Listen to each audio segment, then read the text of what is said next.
Hey guys, welcome to Unacademy. आप सभी का हार्दिक स्वागत है इस सेशन में। कैसे हैं आप सभी? सभी को नमस्कार। आप सभी का हार्दिक स्वागत है। गुड मॉर्निंग बच्चों, good morning, very very very good morning to all of you.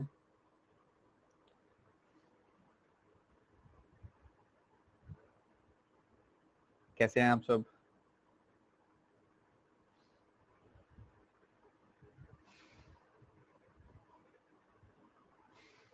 Sir 2D की क्लास आई 2 दिन बाद होगी। आज क्या है? फ्राइडे है ना आज। कल ही रखूंगा 2D की क्लास। कल कल कल होगी कल।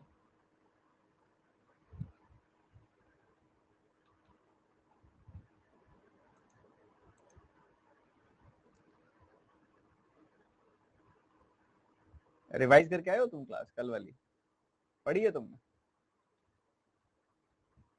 फिर मैम का चेकलिस्ट का कंटेंट अच्छा था। चलो बढ़िया है, अच्छा लगा आपको। था क्या? आज भी डाली है, रोज ही डल रही है। सर सीआई ऐसा ही हो गया? नहीं, वो तो लास्ट में है ना। पीएनसी के बाद होगा लास्ट में। सर टीएनसी कब होगा? कल होगा। टीएनसी नहीं, क्या कर रहे हो तुम? क्या कह रहे हो? 3D 3D हो गया, 2D कल होगा। एक्स्ट्रा क्लास भी होगी यार। तुम तो ऐसे कह रहे हो जैसे पता नहीं सर ये कब होगा वो कब होगा। और मैं जब पूछने लगा कि कितने क्वेश्चंस किए थे वो कब होंगे, तुम मुझ पे छोड़ दो। तुम मुझ पे छोड़ दो कब क्या चीज होगी कैसे होगी, वो मेरा काम है। काम कंप्लीट हो जाएगा, बैच बढ़िया कंप्लीट होगा, निश्चिंत रहो। सर 3D की एक ही क्लास, जरूरत ही नहीं पड़ेगी इससे ज्यादा। और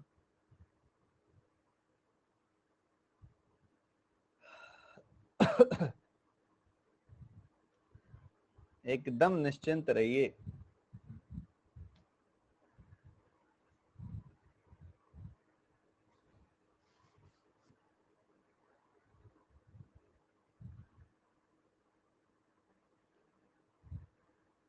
तो आपकी कोई बुक आ रही है क्या? आ चुकी है क्वांटा।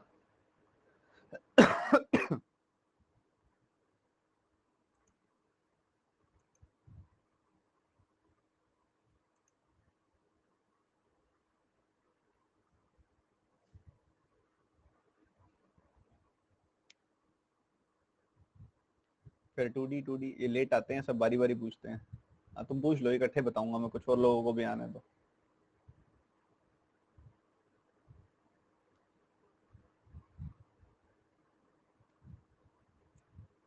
सर नॉर्थ ईस्ट में अवेलेबल होगी क्या आपकी? हर जगह अवेलेबल होगी, ऑफलाइन हर जगह अवेलेबल है। मैं आपको तो यही सजेस्ट करूंगा, बेटर है ऑफलाइन ले लो। क्योंकि ऑनलाइन जो पोर्टल्स होते हैं ना, इनकी फीस बीच में जुड़ जाती है प्राइस के, तो अपने आप चीजें महंगी हो जाती हैं। जैसे अमेजोन पे 59% है, वो भी थोड़ी सी महंगी जा रही है। इसी वजह से जा रही है क्योंकि वो ऑफलाइन वाले भी अपने पैसे बीच में डालते हैं। ऑनलाइन वाले जो होते हैं ना, ये ई कॉमर्स, ये अपने पैसे बीच में डालते हैं एक्स्ट्रा कमीशन के, तो इसलिए महंगी हो जाती है चीजें।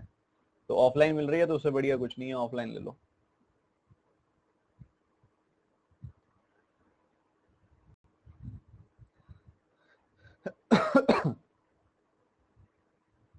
सर ऑफलाइन वाले भी ले लेंगे कमीशन, बट फर्क होता है ना, मार्जिन का और उस चीज का फर्क होता है।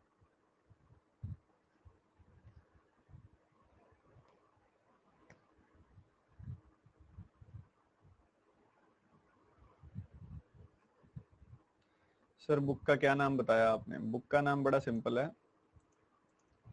जैसे कि मैं पहले आपको कैट की किताबें सजेस्ट करता था, क्योंकि बैंकिंग में मेरे को ज्यादा बढ़िया वे तक किताब लगती नहीं थी कोई। ठीक है, ठीक है, काम चल जाता था कुछ कुछ किताबों से जो मैं नाम ले दिया करता था। बट अब मैंने खुद अपने निरीक्षण में एक बढ़िया किताब बनवाई है। बुक का नाम है क्वांटा। ठीक है, ये किताब है, और वन स्टॉप सॉल्यूशन। कोई भी आपका अरिथमेटिक का टॉपिक इसके अंदर आपका नहीं वीक रहेगा, अगर आपने ये किताब मुझसे एक बार टॉपिक पढ़ने के बाद कर ली है तो। अगेन मैटर तो अप्रोच ही करता है, प्रैक्टिस के लिए है ये किताब।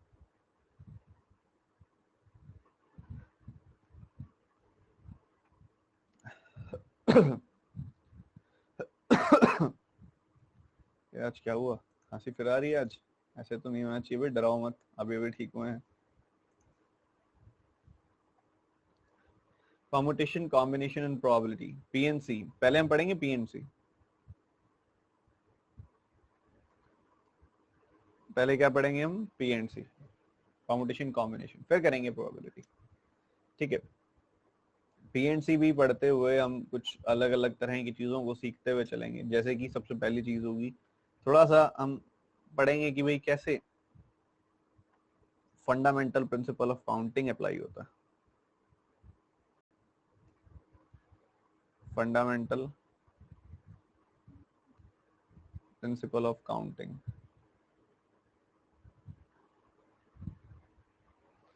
ये फंडामेंटल प्रिंसिपल ऑफ काउंटिंग है, ये क्या कहता है? कहता है कि मान लो आपके पास दो शूज हैं, एक लेदर शूज है, एक फॉर्मल शूज है।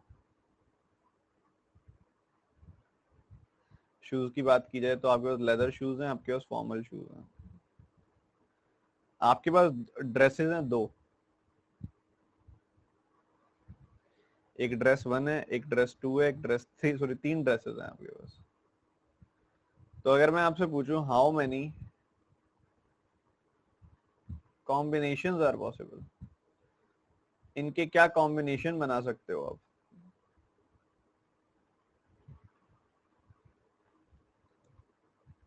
क्या बोलोगे आप? सोचो जरा, शूज और ड्रेस पहननी है, क्या कितने कॉम्बिनेशन बन सकते हैं इसके?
तो यार इसके अंदर दो चीजें बनती हैं। अब एक बच्चा है, वो या तो लेदर शूज पहनेगा, लेदर शूज पहनेगा, या फिर फॉर्मल शूज पहनेगा। कैजुअल, फॉर्मल, फॉर्मल हो गया फॉर्मल, चलो कोई नहीं, फॉर्मल भी होते हैं लेदर, वैसे ज्यादा अच्छा वर्ड कैजुअल रहेगा, कैजुअल लिख लो यार। नहीं तो कॉन्फ्लिक्ट ऑफ थॉट्स हो जाएगा, नहीं तो यहाँ क्लास में बच्चे कहेंगे सर ऐसे थोड़ी। तो या तो लेदर शूज पहनेगा या कैजुअल शूज पहनेगा। लेदर पहनेगा तो तीन ऑप्शन है। लेदर पहनेगा तो या तो ड्रेस 1 के साथ पहनेगा, या ड्रेस 2 के साथ पहनेगा, या ड्रेस 3 के साथ पहनेगा। ठीक है। अगर कैजुअल पहनेगा तो अगेन तीन ऑप्शन है, या तो ड्रेस 1 के साथ पहनेगा, या ड्रेस 2 के साथ पहनेगा, या ड्रेस 3 के साथ पहनेगा। और तो कोई पॉसिबिलिटी नहीं बच गई ना। तो ये कुल मिला के 6 कॉम्बिनेशन बन सकते हैं, 6 कॉम्बिनेशन बन सकते हैं।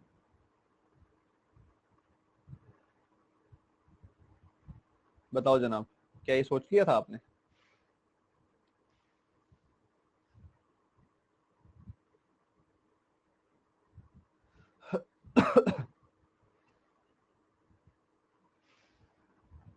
कोई नहीं, एक एग्जांपल और देता हूं आपको, ठीक है, ध्यान से सुनना।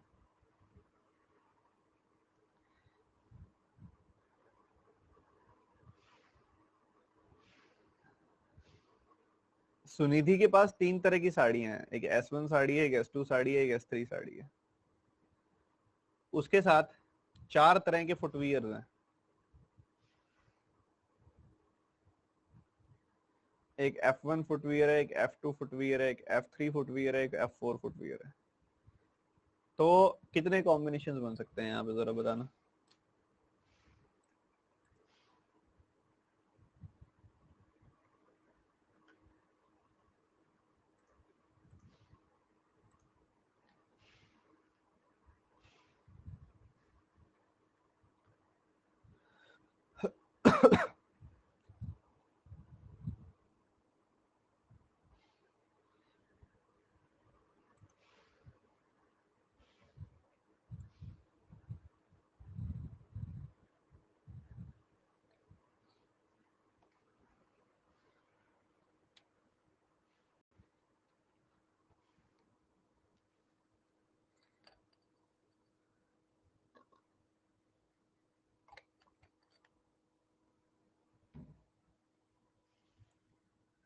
देखो, सुनिधि या तो S1 साड़ी पहनेगी, या S2 साड़ी पहनेगी, या S3 साड़ी पहनेगी। S1 साड़ी पहनेगी तो उसके पास 4 कॉम्बिनेशन बनेंगे उसके। S2 साड़ी पहनेगी तो उसके भी 4 कॉम्बिनेशन बनेंगे। S3 साड़ी पहनेगी तो उसके भी 4 कॉम्बिनेशन बनेंगे। कैसे, देखते हैं। S1 साड़ी पहनेगी तो उसके साथ F1 फुटवियर पहनेगी, या फिर S1 साड़ी पहनेगी उसके साथ F2 फुटवियर पहनेगी। S1 साड़ी पहनेगी तो उसके साथ या तो F3 फुटवियर पहनेगी, या फिर S1 साड़ी पहनेगी तो उसके साथ F4 फुटवियर पहनेगी। S2 साड़ी पहनेगी उसके साथ F1 फुटवियर पहनेगी। S2 साड़ी पहनेगी उसके साथ F2 फुटवियर पहनेगी। S3 साड़ी पहनेगी उसके साथ F3 फुटवियर पहनेगी। S3 साड़ी पहनेगी उसके साथ F4 फुटवियर पहनेगी। सॉरी, S3 लिख दिया मैंने यहाँ पे, S2 S3 साड़ी पहनेगी उसके साथ F1 फुटवियर पहनेगी। S3 साड़ी पहनेगी उसके साथ F2 फुटवियर पहनेगी। S3 साड़ी पहनेगी उसके साथ F3 फुटवियर पहनेगी। S3 साड़ी पहनेगी उसके साथ F4 फुटवियर पहनेगी। तो कुल मिला के कितने कॉम्बिनेशन बन गए ये बच्चों? 12 पॉसिबल अरेंजमेंट्स, 12 पॉसिबल कॉम्बिनेशंस बन गए। समझे कि नहीं समझे? बट क्या हम हर बार ऐसा कर सकते हैं? मान लो उसके पास 6 तो साड़ियां होती और 8 फुटवियर होते, तो क्या ऐसा हम चार्ट बना सकते हैं हर बार? चार्ट तो नहीं बना सकते हर बार, ऐसा चार्ट बनाना तो बहुत लेंदी हो जाएगा। क्या फिर आपने कोई पैटर्न नोटिस किया इसके अंदर कि हर बार क्या करना पड़ेगा मुझे? डायरेक्ट मल्टीप्लाई कर देंगे। एक बच्चे ने सीधा सा बोला, बहुत प्यारा सा। अभी यार एक सिंपल सी बात है, अगर उसके पास 2 तरह के जूते हैं, 3 तरह की ड्रेसेस हैं, तो उसके कुल मिला के 6 कॉम्बिनेशन बन गए। ये देखो 6 ही तो बने, 6 तरीके से पहन सकती है, 6 वेज हैं उसके। अगर उसके पास 3 तरह की साड़ी है, 4 तरह के फुटवियर है, तो कुल मिला के 12 कॉम्बिनेशन बनेंगे, जो कि देखो यहाँ बन भी रहे हैं। बढ़िया। तो चलो एक एग्जांपल और देता हूँ आपको। हम बात करते हैं गोलू की। अब गोलू ने जाना स्कूल, गोलू के पास ना 3 तरह की तो बेल्ट्स हैं, 3 अलग अलग तरह की बेल्ट्स हैं, 2 अलग अलग तरह की बोटल्स हैं। बोतल एक एक रेड कलर की है, एक ब्लू कलर की है। उसके पास 4 अलग अलग कलर की ड्रेसेस हैं,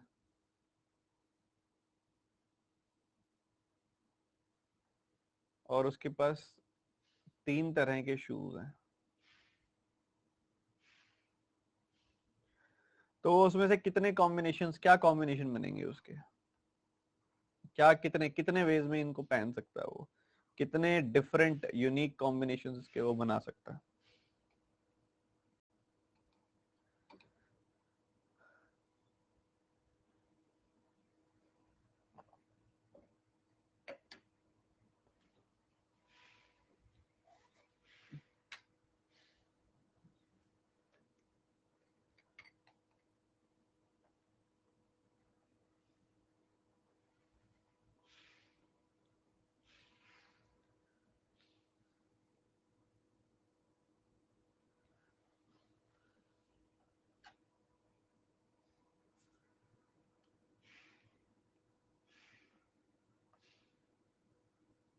क्या हुआ?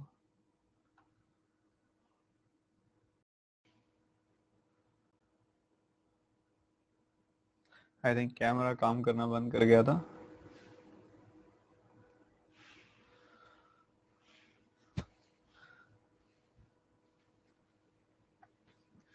हाँ जी, तो इसके अंदर हम डायरेक्ट कर सकते हैं बच्चों, क्या डायरेक्ट कर सकते हैं? तो तीन तरह की बोटल्स हैं, तीन तरह की बेल्ट्स हैं, दो तरह की बोटल्स हैं, चार तरह की ड्रेसेस हैं, तीन तरह के शूज हैं। तो कुल मिला के 72 कॉम्बिनेशन बन सकते हैं।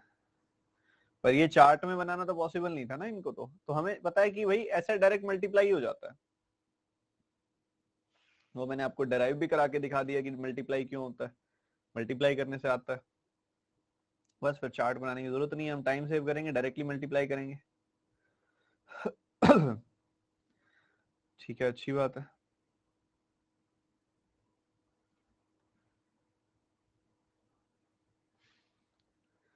इसी हिसाब से मान लो आपको कोई ये क्वेश्चन दे देता कि सुमित के पास 6 पेयर ऑफ शूज हैं, 7 पेयर ऑफ सॉक्स हैं, कितने तरीकों से ये इसको पहन सकता है, बताइए।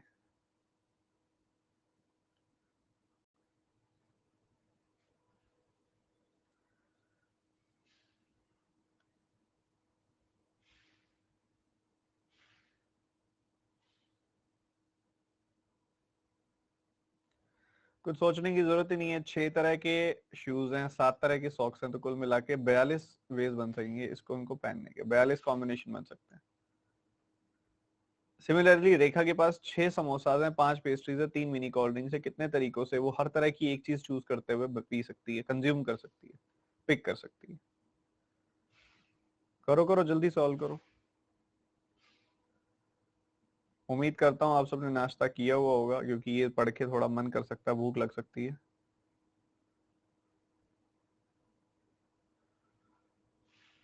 छह तरह के समोसाज हैं, 5 तरह की पेस्ट्रीज हैं, 3 तरह की मिनी कोल्ड ड्रिंक्स हैं, तो इनको कंज्यूम करने के कुल मिला के 90 तरीके हो गए, 90 वेज। इस तरीके से चलता, सीधा सा तरीका है, सीधा सा अप्रोच है। चलो अभी तक तो चलो बढ़िया था, ये देखते हैं कौन बच्चे करके दिखाएंगे। How many different signals can be made using 3 coloured flags at a time from a 7 different coloured flags. इसको एक बार सॉल्व करना शुरू करो ना, उससे पहले मैं क्वेश्चन को थोड़ा और डिटेल में समझाना चाहता हूँ। फ्लैग सुनते ही ना हमारे दिमाग में हमारा तिरंगा आ जाता है, ठीक है, ये हमारा पेट्रियोटिक बिहेवियर आ जाता है, बहुत अच्छी बात है। बट यहाँ पे आपको समझना है, फ्लैग्स का मतलब सिर्फ यही नहीं होता, फ्लैग का मतलब बेसिकली होता है झंडे। अब वो झंडे जैसे आप देखते हो कि कई बार कुछ स्पोर्ट्स इवेंट होता है तो झंडे लगे होते हैं अलग अलग कलर के, तो ये वही डिफरेंट कलर के झंडे हैं। इनका मतलब पता है क्या है? एक लाल कलर का झंडा, एक मान लो ब्लू कलर का हो गया, एक हरे रंग का हो गया, एक गुलाबी रंग का हो गया, एक लाल रंग का हो गया, इस तरीके से 7 अलग अलग कलर के झंडे हैं। और उन 7 अलग अलग कलर के झंडों में से हमने हर बार 3 झंडे लेने हैं, और 3 झंडों से कितने अलग अलग कॉम्बिनेशन हम बना सकते हैं। ठीक है, समझ गए? तो ये आपने बताना है, चलो लगाओ दिमाग।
समझो, मान लो हमारे पास जो कलर्स है ना झंडों के, वो कौन कौन से हैं? मान लो ये 7 कलर हैं, C1, C2, C3, C4, C5, C6, C7। हमने इनको ना 3 अलग अलग जगहों पे लगाना है, ठीक है, तीन तीन कलर के झंडे ना एक साथ जोड़ने हैं। मान लो पहला कलर यहाँ लगा देंगे, दूसरा कलर यहाँ लगा देंगे, तीसरा कलर यहाँ लगा देंगे, ये खाली जगह है हमारे पास, एक जगह ये खाली है, एक जगह ये खाली है, एक जगह ये खाली है। तो मान लो पहली जगह पे C1 फ्लैग भी लगा सकते हैं हम, पहली जगह की बात की जाए तो सुनना ध्यान से, पहली जगह पे C1 फ्लैग लगा सकते हैं हम, या फिर C2 लगा सकते हैं, या फिर C3 लगा सकते हैं, या फिर C4 लगा सकते हैं, या फिर C5 लगा सकते हैं, या फिर C6 लगा सकते हैं, या फिर C7 लगा सकते हैं। पहली जगह पे C1 लगा तो दूसरी जगह पे क्या लगेगा? क्या C1 दूसरी जगह पे भी लग सकता है क्या? नहीं यार, एक फ्लैग एक ही होगा। C1 पहली जगह पे लगा तो दूसरी जगह पे C2 लग सकता है, C3 लग सकता है। मतलब बेसिकली ये कॉम्बिनेशन कुछ ऐसा बन गया, पहली जगह पे C1 है, दूसरी जगह पे C2 है, C1 C2, C1 C3, C1 C4, C1 C6, C5, C1 C6, C1 C7। ठीक है, ऐसा ऐसा चल रहा है। अब अगर ऐसा चल रहा है जनाब, ध्यान से सुनना, अगर ऐसा चल रहा है तो इधर भी ऐसा ही आएगा। C2 वाले केस में C2 वाली जगह पे क्या होगा? C2 के साथ C1, C2 के साथ C2 नहीं लगेगा, C2 C1, C2 C3, C2 C4 ऐसे लगेगा। तो मतलब मैं कह सकता हूँ कि पहले वाली लाइन है 7 पॉसिबिलिटीज की, मतलब इधर के लिए ना हमारे पास 7 ऑप्शंस हैं, है ना। C1 भी रख सकते हो, C2 भी रख सकते हो, C3 भी, C4 भी, C5 भी, C6 भी और C7 भी। बट इस जगह के लिए हमारे पास 7 ऑप्शंस नहीं है, क्योंकि एक झंडा तो यहाँ रखा ही जाएगा, हर बार एक ऑप्शन कम होगा। जैसे कि C1 के साथ जब आगे कंटिन्यू करोगे तो C1 के साथ C1 नहीं आ सकता, C1 के साथ C2 ही आएगा। ठीक है, C1 के साथ C2, C3, C4, C5, C6, C7 आएगा, C1 नहीं आएगा, मतलब 6 ही ऑप्शन आएंगे सेकंड लेयर में। वैसे यहाँ पे C2 नहीं आ सकता, C2 के साथ, C2 के साथ C1 आएगा या C3 आएगा या C4 आएगा। वैसे C3 के साथ C1, C2 के बाद C4 आएगा, C3 नहीं आ सकता। तो सेकंड लेयर पे हमारे पास सेकंड वाले फ्लैग के लिए 6 ऑप्शंस हैं, एक ऑप्शन कम होगा। सिमिलरली एक और ऑप्शन कम हो जाएगा अगली लेयर के लिए, अगले के लिए सिर्फ 5 ही ऑप्शंस होंगे, क्योंकि एक झंडा यहाँ लग चुका होगा, एक झंडा यहाँ लग चुका होगा, तो 7 में से ये कुल मिला के ऑप्शन होंगे। तो पहली जगह के लिए 7 ऑप्शंस हैं, दूसरी जगह के लिए 6 ऑप्शंस हैं और तीसरी जगह के लिए 5 ऑप्शंस हैं। कुल मिला के 210 ऑप्शंस आ गए। क्या कहते हो? है ना बेहतरीन? सर आवाज नहीं आ रही, आवाज सही नहीं आ रही क्या? आवाज तो सही आनी चाहिए थी यार, क्या बात कर रहे हो? आवाज तो अच्छी आनी चाहिए।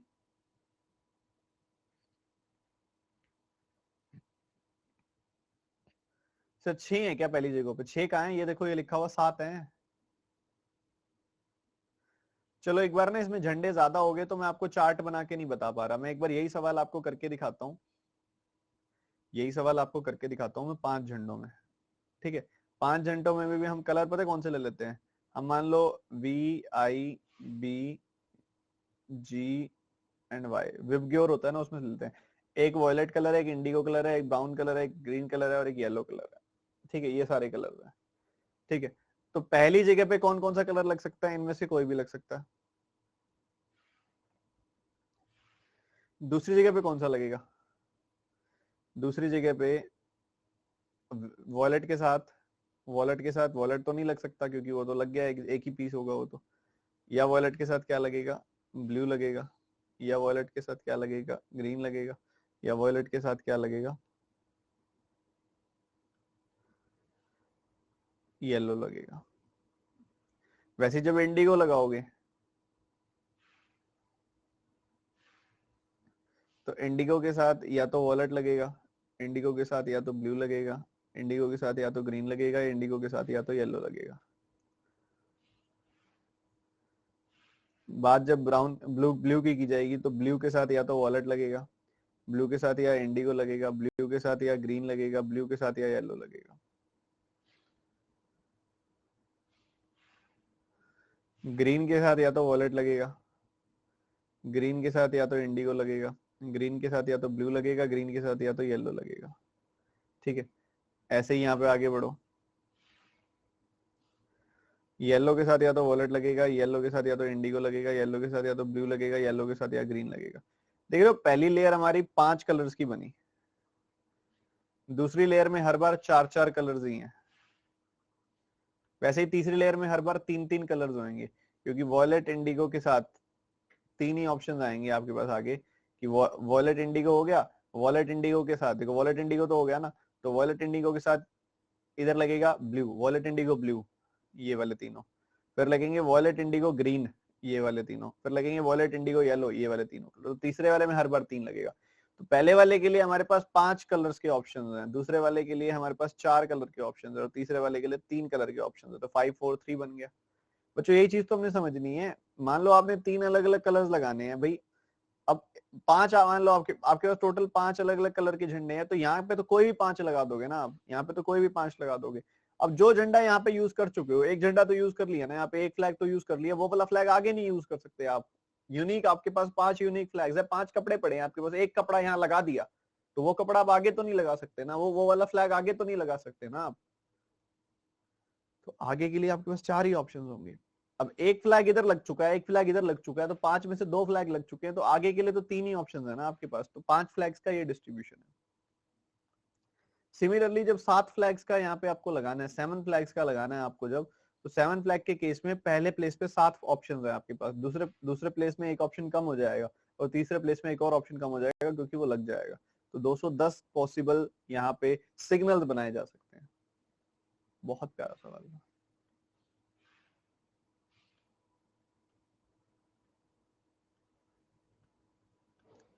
चलो जी शुरू करते हैं और तरह के सवाल, बड़ा मजा आएगा। एक सिंपल सा सवाल है, एक वर्ड है पेरिस, उसके सारे के सारे अल्फाबेट्स को अरेंज करना है आपने, करके दिखाओ जरा कैसे करोगे। पिछले सवाल जैसा ही है बिल्कुल, ये करके दिखाओ।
देखो, पेरिस करने से पहले ना हम गोवा करेंगे, तो बाहर घूमने जाने से पहले अपना देश तो देख ले। ठीक है, गोवा जाना है अब।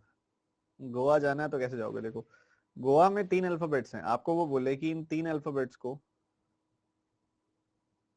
विद और विदाउट मीनिंग कितने और एल से वर्ड बनाए जा सकते हैं।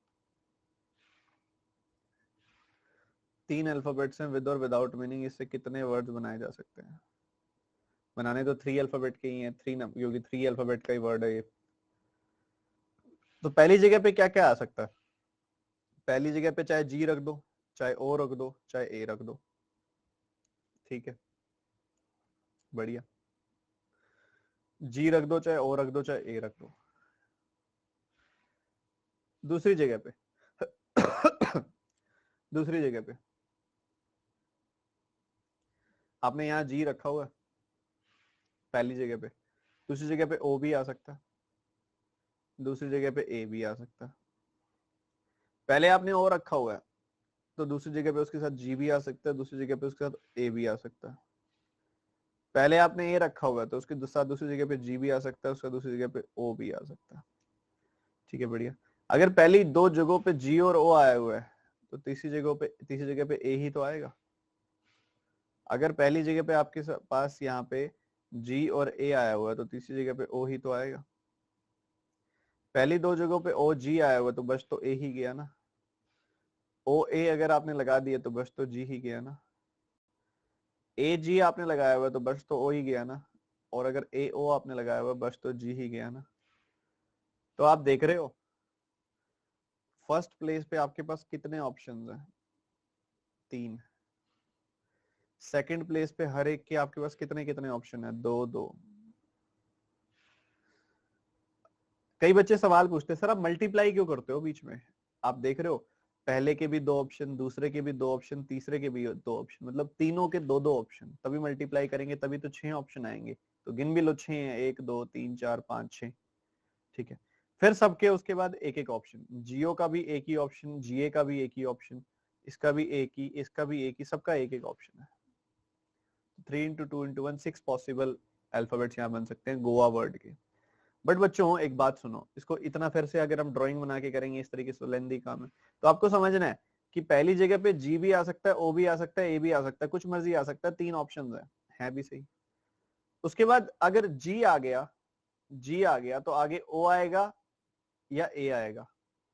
अगर पहले जी आ गया, देखो ध्यान से सुनना, अगर पहले जी आया हुआ है, तो मैं बाद की बात कर रहा हूँ सीधा, अगर पहले जी आया हुआ है तो ओ और ए ही आएगा, ओ और ए ही आएगा, तो या तो उसको ओ ए लिख दो चाहे ए ओ लिख दो, तो 2 ही अल्फाबेट्स बच गए, तो 2 ही अल्फाबेट्स हैं यहाँ पे। मान लो जी आ गया तो यहाँ पे ओ आएगा या ए आएगा, तो 2 ही ऑप्शंस हो गए ना इसके। और एक अल्फाबेट इधर आ गया, एक अल्फाबेट इधर आ गया, तो एक ही अल्फाबेट बच गया ना यहाँ पे। तो टोटल कुल मिला के सीधा ही आप कर लो ना 3 इंटू 2 इंटू 1। वैसे ही जब बात यहाँ पे पेरिस की हो रही है, वैसे ही जब बात यहाँ पे पेरिस की हो रही है, ध्यान से सुनना, बहुत ज्यादा ध्यान से सुनना।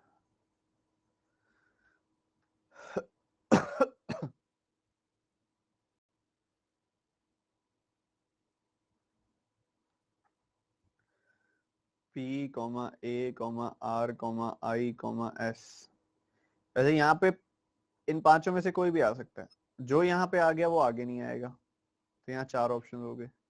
जो उधर आ गए इन दोनों जगहों पे, ये यहाँ नहीं आएगा, तो इधर के लिए 3 ऑप्शन हो गए, इधर के लिए 2, इधर के लिए 1। कुल मिला के पेरिस को अरेंज करोगे तो 120 वेज में कर सकते हो। तो गोवा के थ्रू पेरिस समझा दिया मैंने आपको। स्वदेशी रह के विदेश में कैसे जाना है, इसका गुर समझा दिया मैंने आपको। सर 5 फैक्टोरियल वो आगे का खेल है बच्चों, आगे मत ऐसे मत भागा मत करो, आगे दौड़ पीछे छोड़ वाला काम नहीं करना।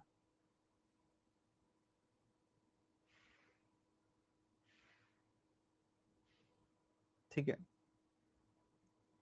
सर वर्ड रिपीट हो रहा हो तो फिर वही बात, आगे दौड़ पीछे छोड़, अरे ये तो सीख लो, वर्ड रिपीट भी होगा, सब कुछ होगा, पहले जो सामने है वो तो कर लो। ठीक है, तो इस तरीके से किया जाता है। अब पेरिस वर्ड है, अब यहाँ पे देखो P A R I S कुछ भी आ सकता था, 5 ऑप्शन है यहाँ पे। मान लो यहाँ पे ए आ गया तो ए दोबारा तो नहीं आ सकता, तो इधर पी आर आई एस में से कोई आएगा, तो 4 ऑप्शन है यहाँ पे। मान लो यहाँ पे आई आ गया तो यहाँ पी आर एस में से 3 ऑप्शन है। मान लो यहाँ आर लिख दिया तो इधर पी और एस में से 2 ऑप्शन है। मान लो यहाँ एस लिख दिया तो यहाँ सिर्फ एक ही ऑप्शन है पी। तो इस तरीके से चलता है बच्चों खेल, खेल इस तरीके से चलता है और आपको चलाना भी है। तो 5 4 3 2 1 इतने इस तरीके से किया जाता है, और गोवा के थ्रू मैंने पूरा डायग्राम आपको बना के दिखा दिया। ठीक है, वर्ड रिपीट हो रहा होगा तो वो भी कराऊंगा, सब कराऊंगा। पहले आप एक बात बताओ, अगर आपने 3 डिजिट का इवन नंबर बनाना हो अगर, तो कैसे बनाओगे इनका इस्तेमाल करते हुए। और आपको एक फ्री हैंड दिया हुआ है कि डिजिट्स जितने मर्जी रिपीट करो, मतलब आप ऐसा नंबर भी बना सकते हो। ठीक है, ऐसा नंबर सॉरी 3 डिजिट का बनाना है ना, तो आप ऐसा नंबर भी बना सकते हो, आपको अलाउड होगा। 3 3 4 बना दिया या 4 4 4 बना दिया, ठीक है, अलाउड है, रिपीट कर सकते हो।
बताना भाई आंसर, बताना बताना। लोकेश पूछ रहा है भाई फैक्टोरियल क्या होता है। लोकेश तसल्ली रखो यार, आपके आशीष सर आपका कोई टॉपिक खाली नहीं छोड़ेंगे, एक चीज समझाऊंगा, और थोड़ा तसल्ली से करो यार, जल्दी आगे भागोगे ना तो कुछ समझ नहीं आएगा। जो समझा रहा हूँ पहले वो समझते चलो। अपने पास ये नंबर्स हैं 354 796,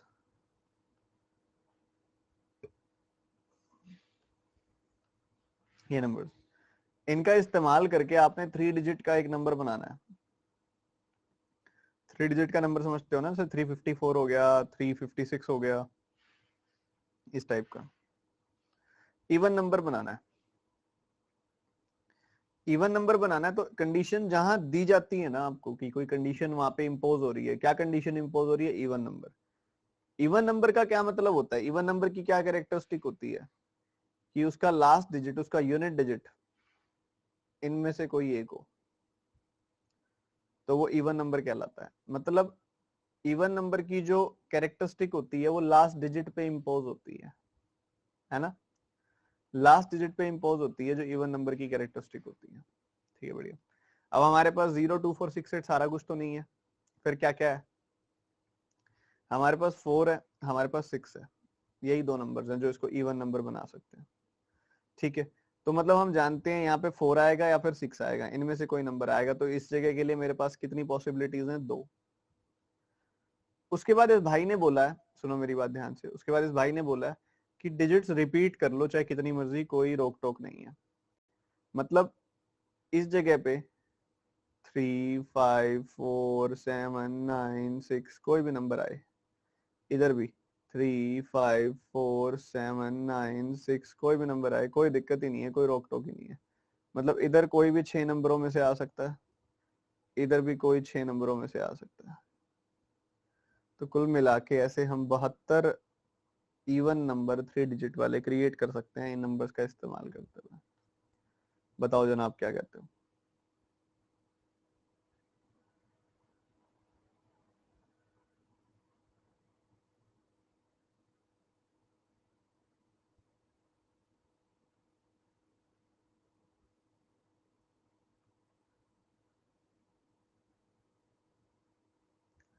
सर ये लीस्ट, ये वाला 2 कैसे है,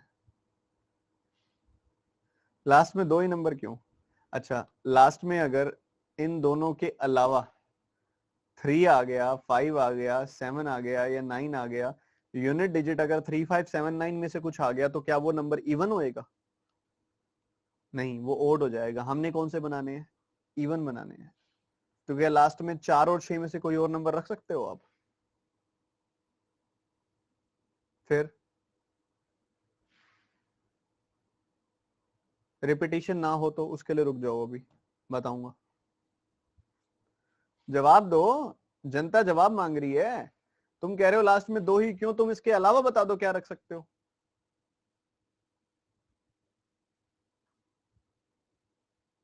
सर पेरिस वाले मेथड से भी सही आ रहा है क्या आंसर, बच्चों इसमें कंडीशन लगी हुई है, पेरिस वाला तरीका नहीं लगा सकते क्योंकि इसमें कंडीशन बोल दी उसने इवन नंबर्स की। सर अगर इवन मेंशन ना होता तो फिर और आसान हो जाता, बताता हूँ। ओड होता तो कर लेंगे वो भी। चलो 2 बातें बोली गई हैं, दोनों बातें उठाते हैं। अगर वो बोल देता how many 3 digit numbers are possible, आप ये करके दिखाओ जरा पहले। खेलते हैं, सीखते हैं, क्या दिक्कत है, सारे ऑप्शंस देख लेंगे क्या क्या हो सकता है, सब सीख लेंगे। क्लास अपनी है, कोई दिक्कत ही नहीं है।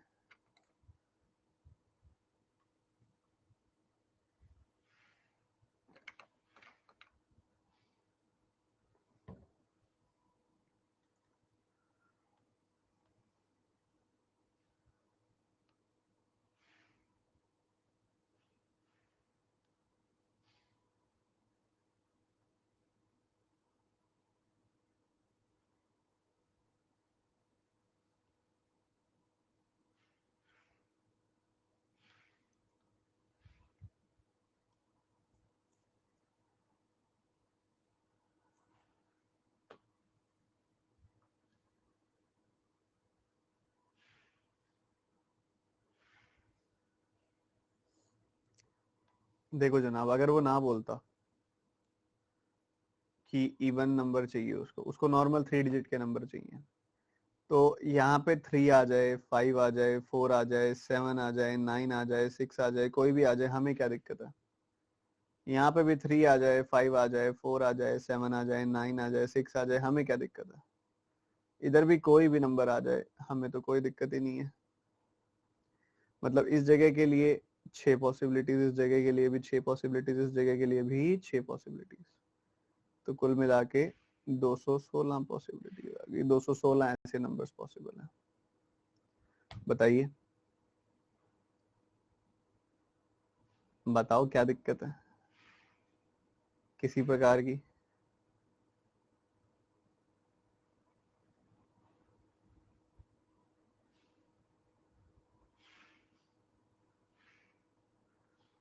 और अगर मान लो वो आपको कह देता है इसी सवाल के अंदर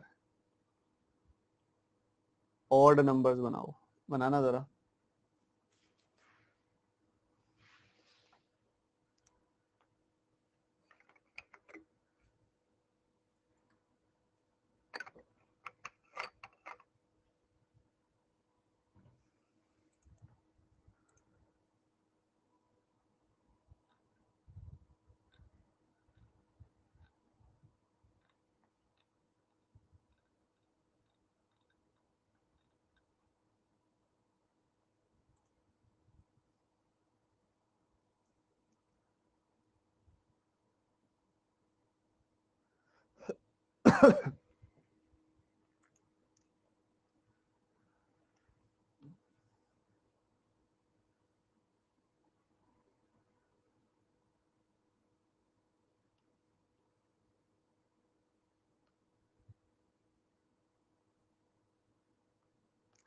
अब आपको ऑड नंबर बनाना है।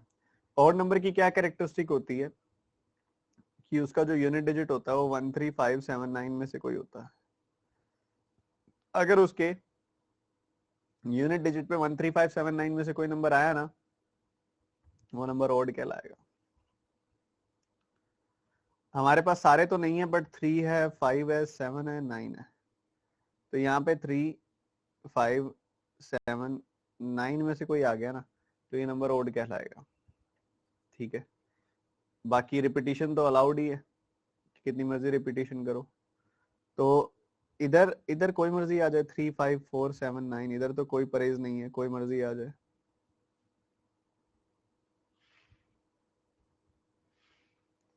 कोई मर्जी आ जाए इधर तो इधर के लिए 6 पॉसिबिलिटीज, इधर के लिए 6 पॉसिबिलिटीज, इधर के लिए 4 पॉसिबिलिटीज, तो कुल मिला के 144 पॉसिबिलिटीज। बताओ जनाब।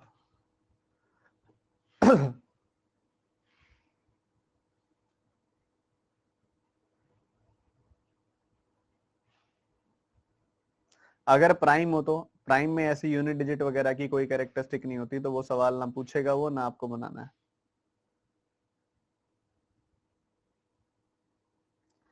अब बार बार एक ही सवाल पैदा हो रहा है कि सर अगर रिपीटिशन अलाउ की उसने तो चलो ये सवाल भी देख लो, ये चेंज कर दिया मैंने, अब आप बना के दिखाओ। ये लो, अब थोड़ा सतर्क होके करना, डिजिट दोबारा नहीं आना चाहिए, कोई भी एक डिजिट एक ही बार आना चाहिए हर एक नंबर में। मतलब कहने की बात पता है क्या है? 354 तो अलाउड होगा, 3 डिजिट इवन नंबर, पर अगर आपने 344 एज अ नंबर बना दिया ना इसमें 3 डिजिट का, तो वो अलाउड नहीं होगा। ठीक है, तो नंबर रिपीट नहीं होना चाहिए।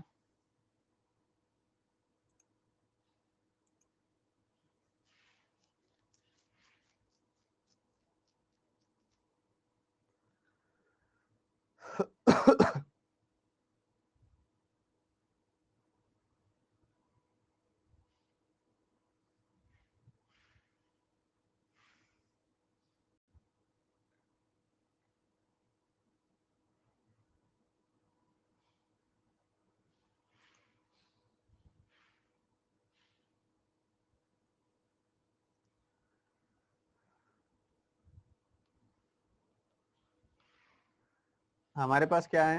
3 है, 5 है, 4 है, 7 है, 9 है, 6 है।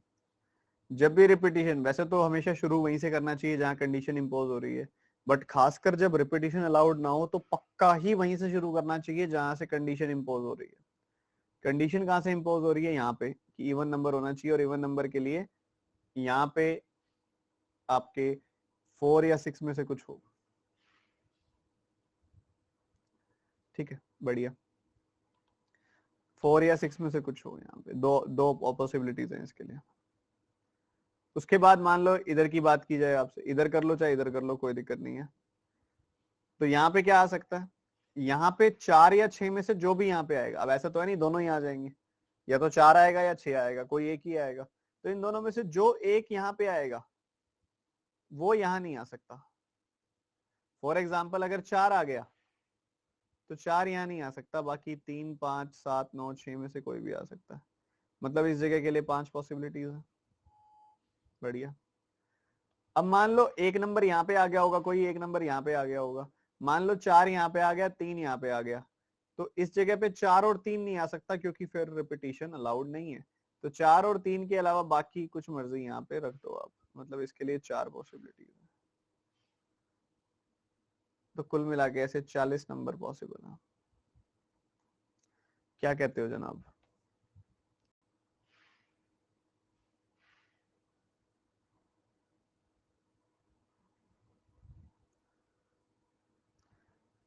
फिर तुम वही बात कर रहे हो।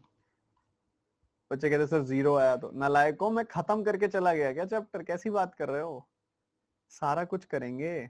तुम अगर एक में ही 50 सवाल पूछ दोगे तो फिर कुछ नहीं हो पाएगा। वो अलग अलग टाइप्स हैं जो अलग अलग क्वेश्चन से समझाए जाएंगे तुम्हें। सर 6 रिपीट हो रहा है, मैंने क्या बोला है आपको?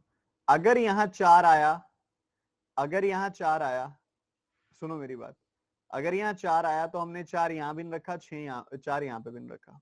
ठीक है, तुम कह रहे हो 6 रिपीट हो गया, मैंने कब कहा यहाँ पे 4 6 आया है? मैं तो वो कंडीशन ले रहा हूँ जब यहाँ 4 आया होगा।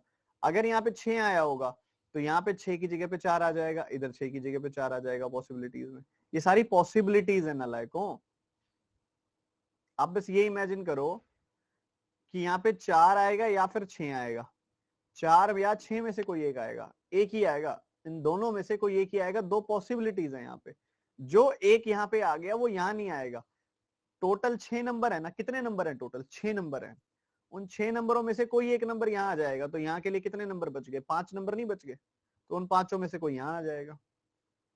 6 नंबर है टोटल, जिसमें से एक यहाँ आ जाएगा, एक यहाँ आ जाएगा। 6 में से 2 नंबर, एक यहाँ आ गया, एक यहाँ आ गया, वो 2 नंबर यहाँ नहीं आ सकते। तो 6 में से 2 नंबर गए, बच गए 4 नंबर, 4 नंबर यहाँ आएंगे। बस और क्या है, यही तो है।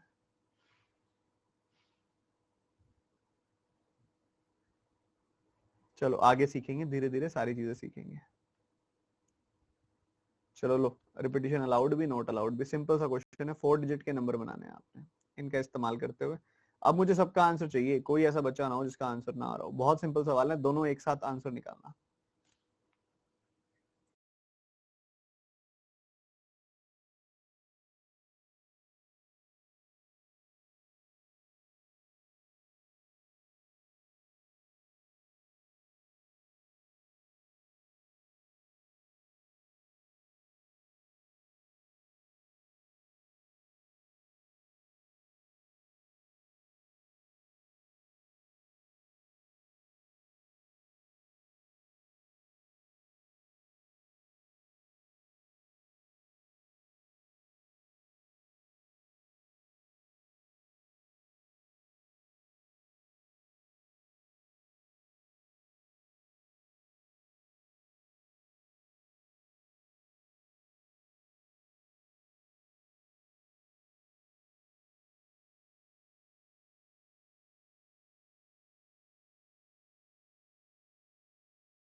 बताओ आंसर बताओ।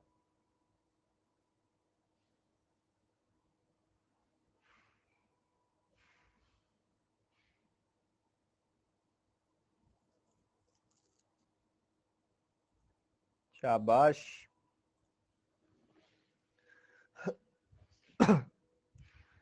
हमारे पास कौन कौन से नंबर्स हैं?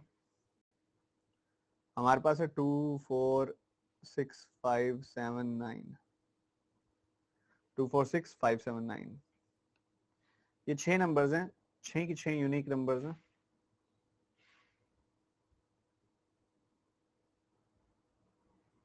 सबसे पहले केस में हमने 4 डिजिट नंबर बनाना है। 4 डिजिट नंबर में उसने क्लियर बात बोली है कि रिपीटिशन अलाउड हो, रिपीटिशन अलाउड हो। तो यहाँ पे 2 4 6 5 7 9 कोई भी आ सकता है। यहाँ पे भी 2 4 6 5 7 9 कोई भी आ सकता है। यहाँ पे भी 2 4 6 5 7 9 कोई भी आ सकता है।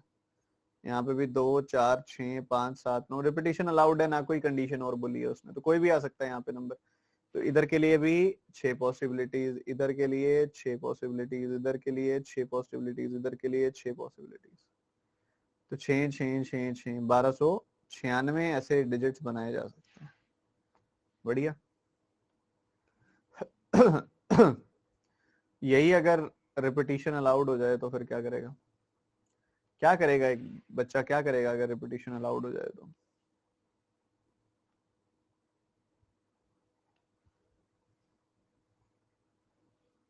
सुनिएगा ध्यान से।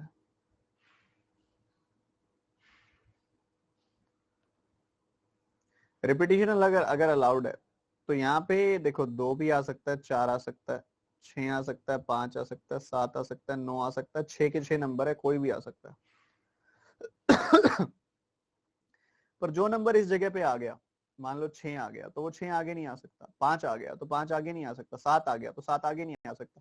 बट इन 6 नंबरों में से कोई भी एक नंबर यहाँ आएगा, वो आगे नहीं आ सकता। तो आगे के लिए 5 पॉसिबिलिटीज है। एक नंबर यहाँ आ जाएगा, एक नंबर यहाँ आ जाएगा, 6 में से 2 नंबर यहाँ आ गए तो वो 2 आगे नहीं आ सकते। तो आगे के लिए 4 पॉसिबिलिटीज, उससे आगे के लिए 3 पॉसिबिलिटीज। तो कुल मिला के आ गया कितना? 360 पॉसिबिलिटीज। 360 ऐसे नंबर हैं जो यहाँ पे बनेंगे।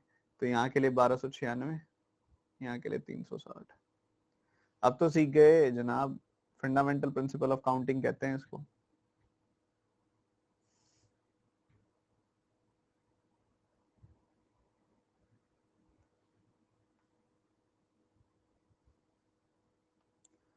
सोचना पड़ेगा अच्छे से। ये लो समझो।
कह रहे कि एक थीफ, एक चोर है, वो एक लोकर कोड को खोलना, एक लोकर को खोलना चाह रहा है, उसके लिए 6 डिजिट का लोकर कोड लगेगा, और वो लोकर कोड में जो डिजिट यूज होंगे वो 0 से 9 यूज होंगे, जो कि कॉमन सेंस है, ऑब्वियसली 0 से 9 ही होते हैं डिजिट्स।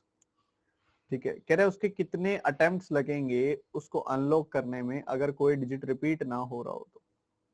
बढ़िया। तो फर्स्ट डिजिट है, फर्स्ट डिजिट 0 भी हो सकता है, 1 भी हो सकता है, 2 भी हो सकता है, 3 भी हो सकता है, 4 भी हो सकता है, 5 भी हो सकता है, 6 भी हो सकता है, 7 भी हो सकता है, 8 भी हो सकता है, 9 भी हो सकता है। तो पहले के लिए 10 पॉसिबिलिटी है, जो डिजिट यहाँ आ जाएगा वो आगे नहीं आएगा, तो अगले के लिए 9 पॉसिबिलिटीज है, उससे अगले के लिए 8 हो जाएंगी, और कम हो जाएगा, एक डिजिट और यूज हो गया तो और कम हो गया, इधर एक और कम, और इधर एक और कम। ये आपका आंसर आ जाएगा 30, 300, और इनका प्रोडक्ट कितना आ जाएगा 72, और 7 गुना 504, 504 का 3 गुना 1512, और 30 और 2 300, ये आंसर आ जाएगा। बताओ, कोई ऐसा बच्चा जो कहेगा सर गलत किया आपने, फर्स्ट डिजिट 0 नहीं हो सकता? कोई ऐसा बच्चा है तो बता दो, या सीख गए हो तुम? अच्छा, सयाने बन गए हो।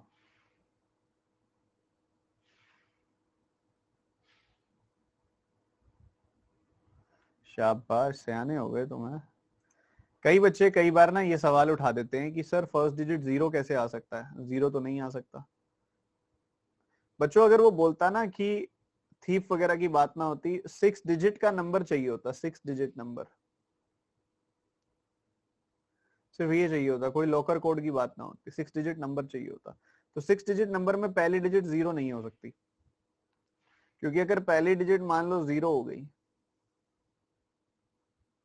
मान लो ये 6 डिजिट का नंबर बना दिया आपने, पहली डिजिट 0 हो गई, तो ये एक्चुअल में 75,267 है, 0 पहले हो नहीं सकता,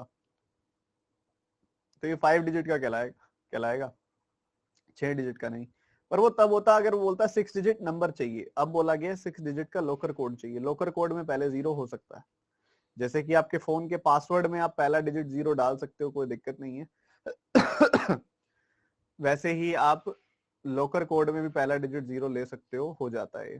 तो पहले के लिए 10 पॉसिबिलिटीज हैं, जो नंबर यहाँ यूज होगा वो आगे रिपीट नहीं होगा, उससे अगले के लिए 9, जो इन दो जगहों पे यूज हो जाएगा वो आगे रिपीट नहीं होगा, तो इस जगह के लिए 8, वैसे 7, 6, 5, इतने पॉसिबल यहाँ पे अटेम्प्ट्स लगेंगे, तो कुल मिला के 1,51,200 अटेम्प्ट्स लगेंगे।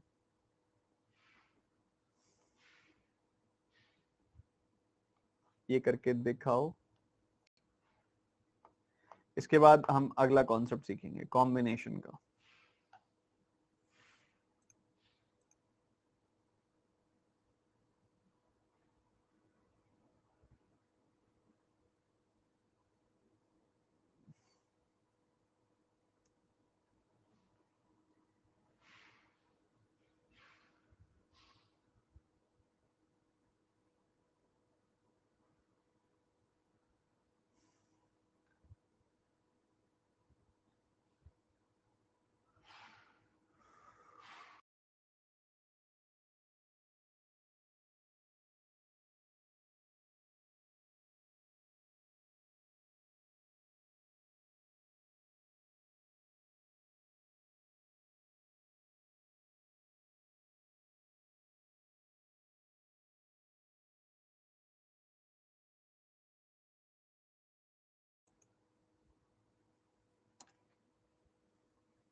देखो 6 डिजिट का फोन नंबर बनाना है 0 से 9 का इस्तेमाल करते हुए।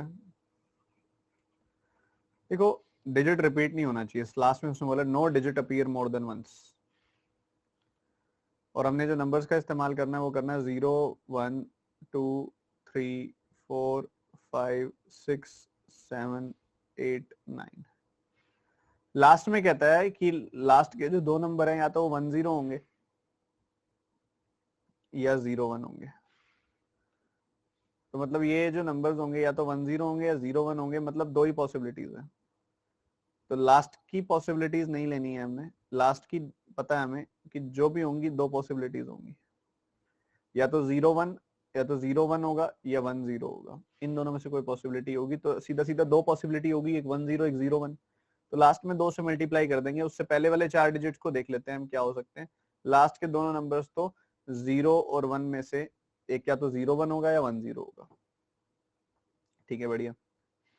अब 01 यहां नहीं ले सकते, मतलब हम इन जगहों पे 01 नहीं ले सकते हम, क्योंकि वो पीछे यूज हो रहे हैं। तो बाकी कितने नंबर बच गए? 8 नंबर बच गए। तो इधर 2 3 4 5 6 7 8 9, इन 8 नंबरों में से कोई भी नंबर यूज हो सकता है। वैसे ही जो नंबर यहाँ यूज हो जाएगा, मान लो 5 यूज हो गया या 7 यूज हो गया, कोई भी यूज हो सकता है, वो यहाँ यूज हो गया तो आगे यूज नहीं होगा। तो आगे के लिए 7 पॉसिबिलिटीज, उससे आगे के लिए 6 पॉसिबिलिटीज, उससे आगे के लिए 5 पॉसिबिलिटीज।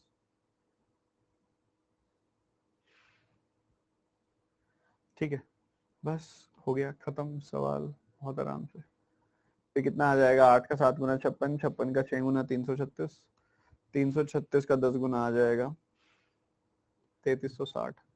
तो कुल मिला के 3360 नंबर बनेंगे यहाँ पे। बताओ जनाब, मजा आया कि नहीं? कुछ बैठ रहा है दिमाग में कि नहीं? बता दो।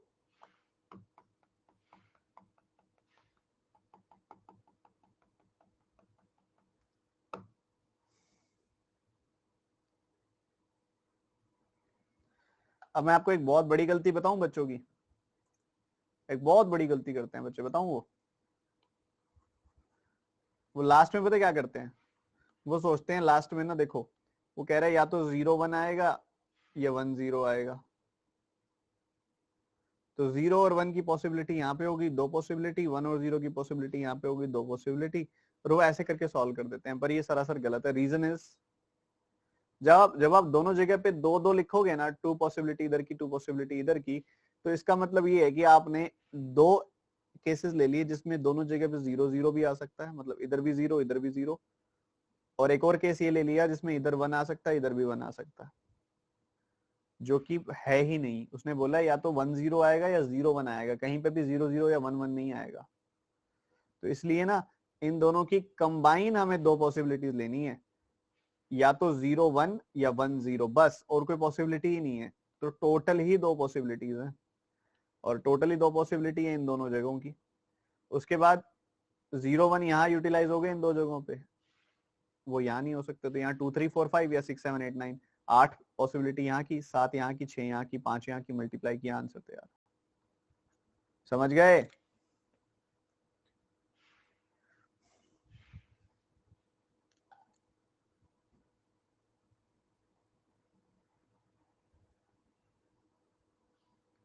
सर फॉर्मूला वो एक अलग चीज है, वहां पे आएंगे हम आगे।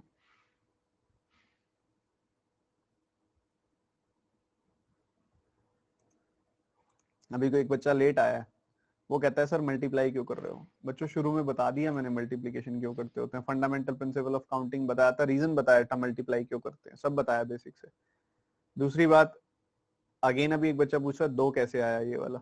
बच्चों जब आपके पास केस ही दो हैं कि लास्ट के जो दो डिजिट हैं वहां पे 10 आएगा या 01 आएगा, एक केस ये है 10 आएगा, एक केस ये 01 आएगा, तो दो ही तो पॉसिबिलिटीज होंगी ना बच्चों, कॉमन सेंस, दो ही पॉसिबिलिटीज होंगी।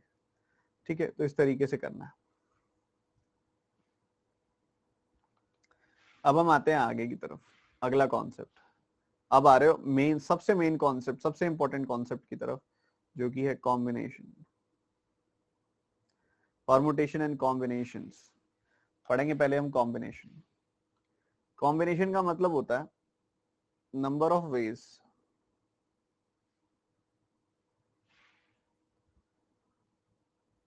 of selection.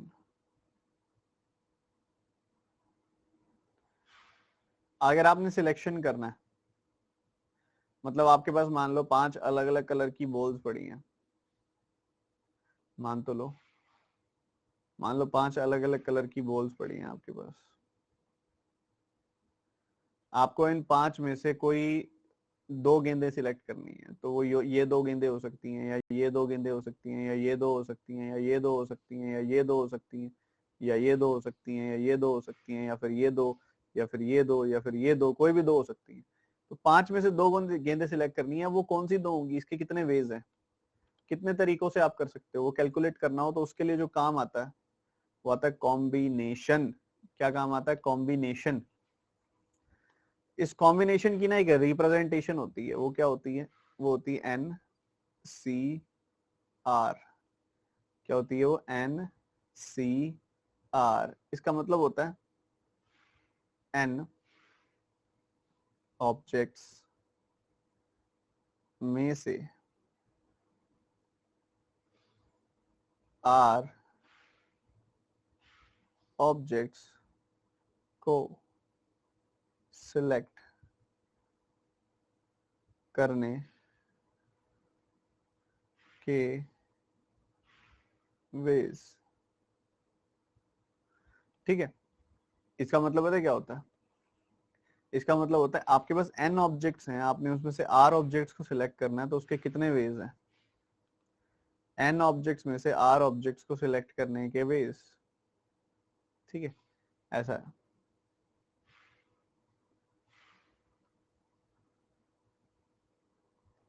n ऑब्जेक्ट्स में से r ऑब्जेक्ट्स को सिलेक्ट करने के वेज। बढ़िया। मतलब अगर मैं बोलूं 10c4,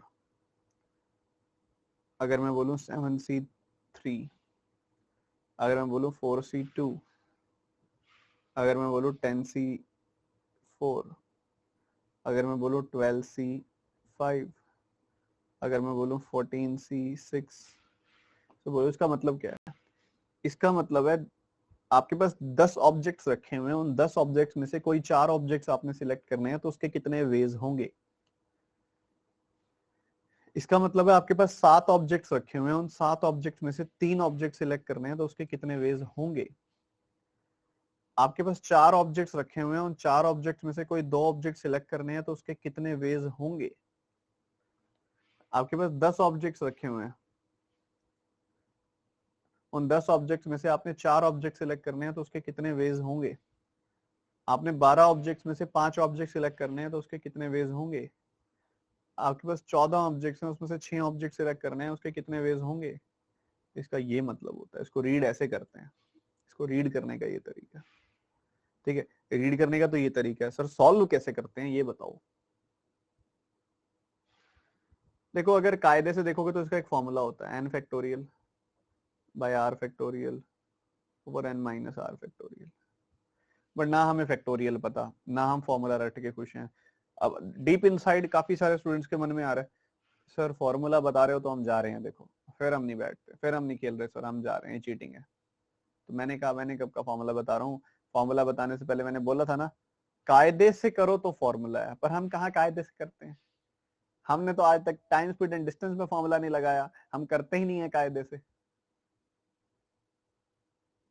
हम करेंगे ही नहीं। अभी देखो, ठीक है, समझो, पहले फैक्टोरियल समझ जाओ फिर आते हैं इसके ऊपर। फैक्टोरियल क्या होता है? एक रिप्रेजेंटेशन होती है।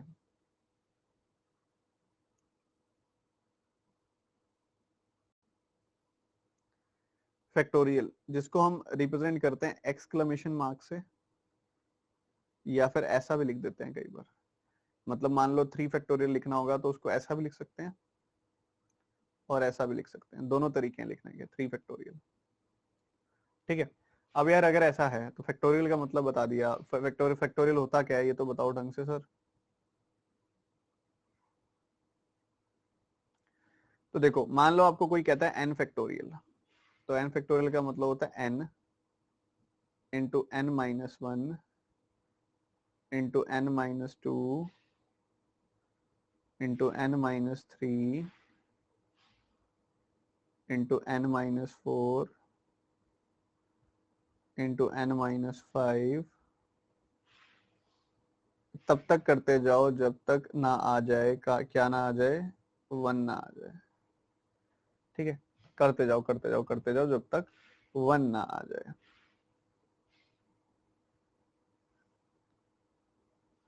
अब ये चीज हो गई। अब बताओ तो सही फिर कैसे होता है सर। वन फैक्टोरियल क्या होगा? वन फैक्टोरियल तो वन ही होगा, क्योंकि वन लास्ट में वन ही आ जाता है। टू फैक्टोरियल क्या होगा? Two into one. Three factorial क्या होगा? Three into two into one, मतलब डिक्रीज करते जाना है वन तक और बीच में मल्टीप्लाई करते जाना है। Four into three into two into one. Five factorial क्या होगा? Five into four into three into two into one.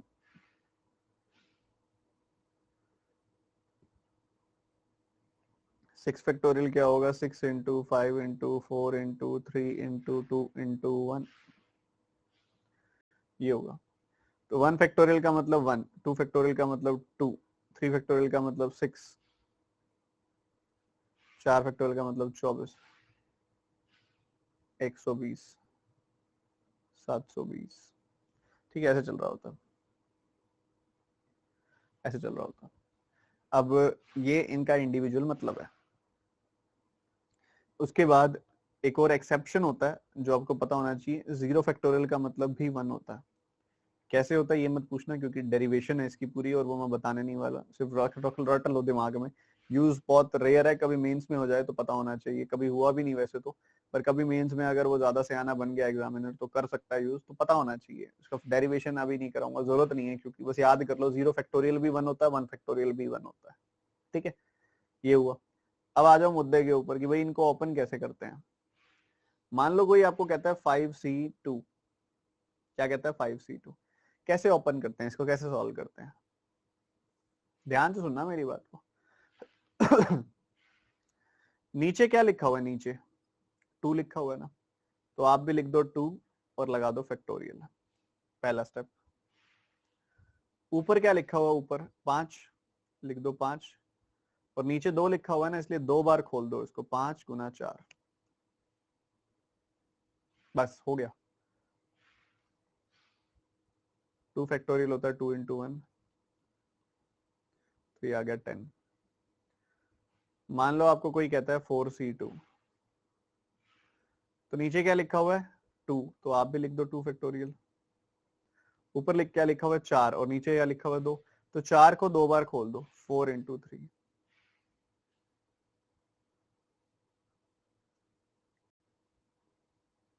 क्या आ गया? 6। मान लो आपके पास है 6C3, ऐसा लिखा हुआ, तो नीचे क्या लिखा हुआ है? 3 फैक्टोरियल। नीचे क्या लिखा हुआ है? 3, तो आप भी लिख दो 3 फैक्टोरियल। ऊपर क्या लिखा हुआ है? 6, तो 6 को 3 बार खोल दो, 6 × 5 × 4,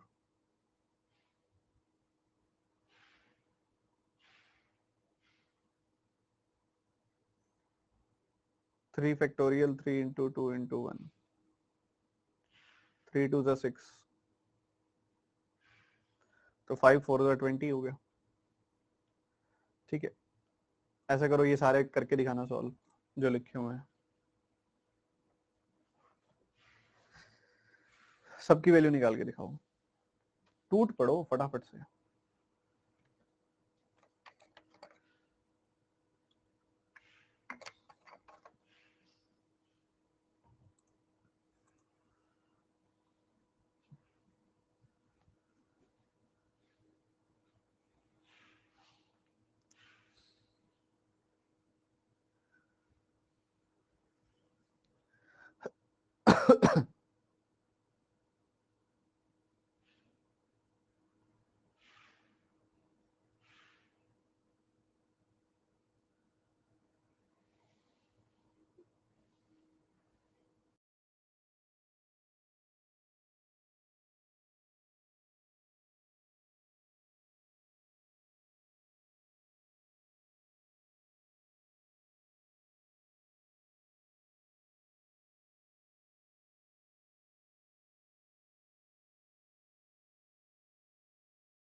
देखो बच्चों 10c4 नीचे क्या लिखा हुआ है 4, तो क्या आ जाएगा 4 फैक्टोरियल।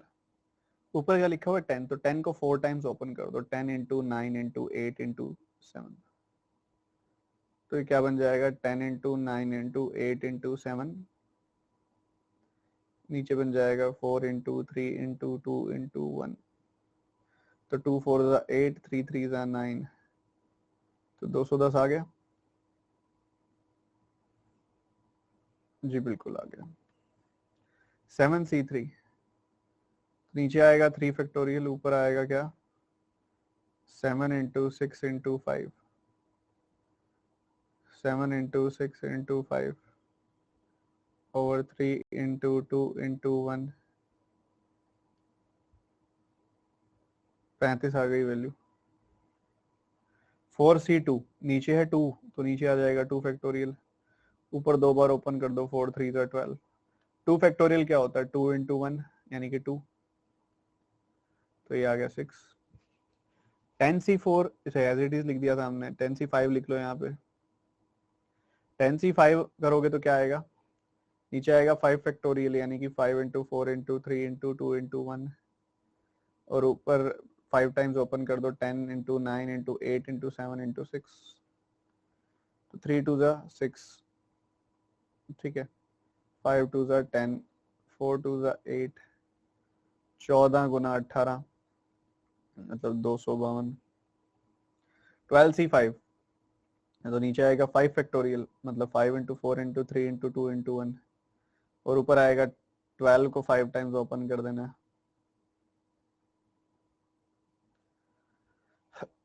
4 का 3 गुना 12, 5 का 2 गुना 10, सो यू विल गेट 72 का 11 गुना 792। 14c6 तो नीचे आएगा 6 factorial, 6 into 5 into 4 into 3 into 2 into 1, ऊपर 14 को 6 बार ओपन कर दो,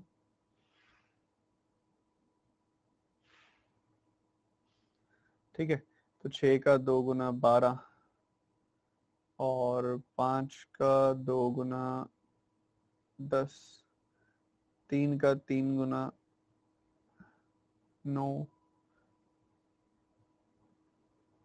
और आप देखोगे तो 4 को काटोगे तो 2 से काटा तो 7 आ गया, 2 से काटा तो ये कट गया, तो क्या आ गया नेट 13 का 7 गुना 91, 91 का 3 गुना 273, और उसका 11 गुना करना है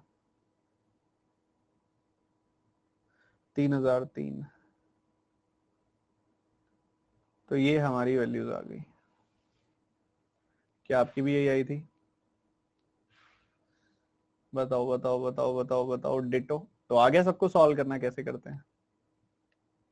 आ गया सबको सॉल्व करना पक्का?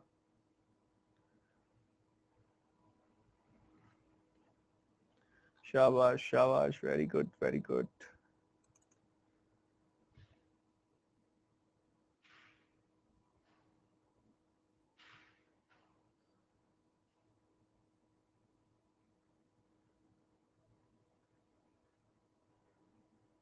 ये करके दिखाना क्वेश्चन एक बार।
A committee of 5 persons is to be constituted from a group of 5 men and 4 women.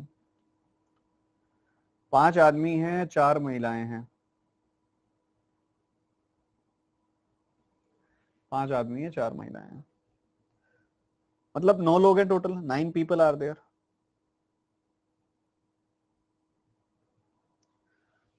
So in how many ways? हमको कह रहा है कि 9 लोगों में से मुझे 5 लोग सिलेक्ट करने हैं.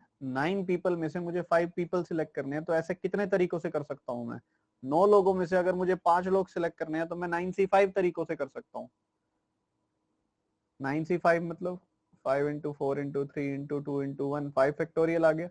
ऊपर 9 को भी 5 टाइम्स ओपन कर दो. 9 into 8 into 7 into 6 into 5. तो 5 से 5 खत्म, 4 2 8 खत्म, 3 2 6 खत्म. तो 14 14 का 9 गुना 126. 126 तरीकों से हम कर सकते हैं. पहला पार्ट क्या आपने भी यही किया था?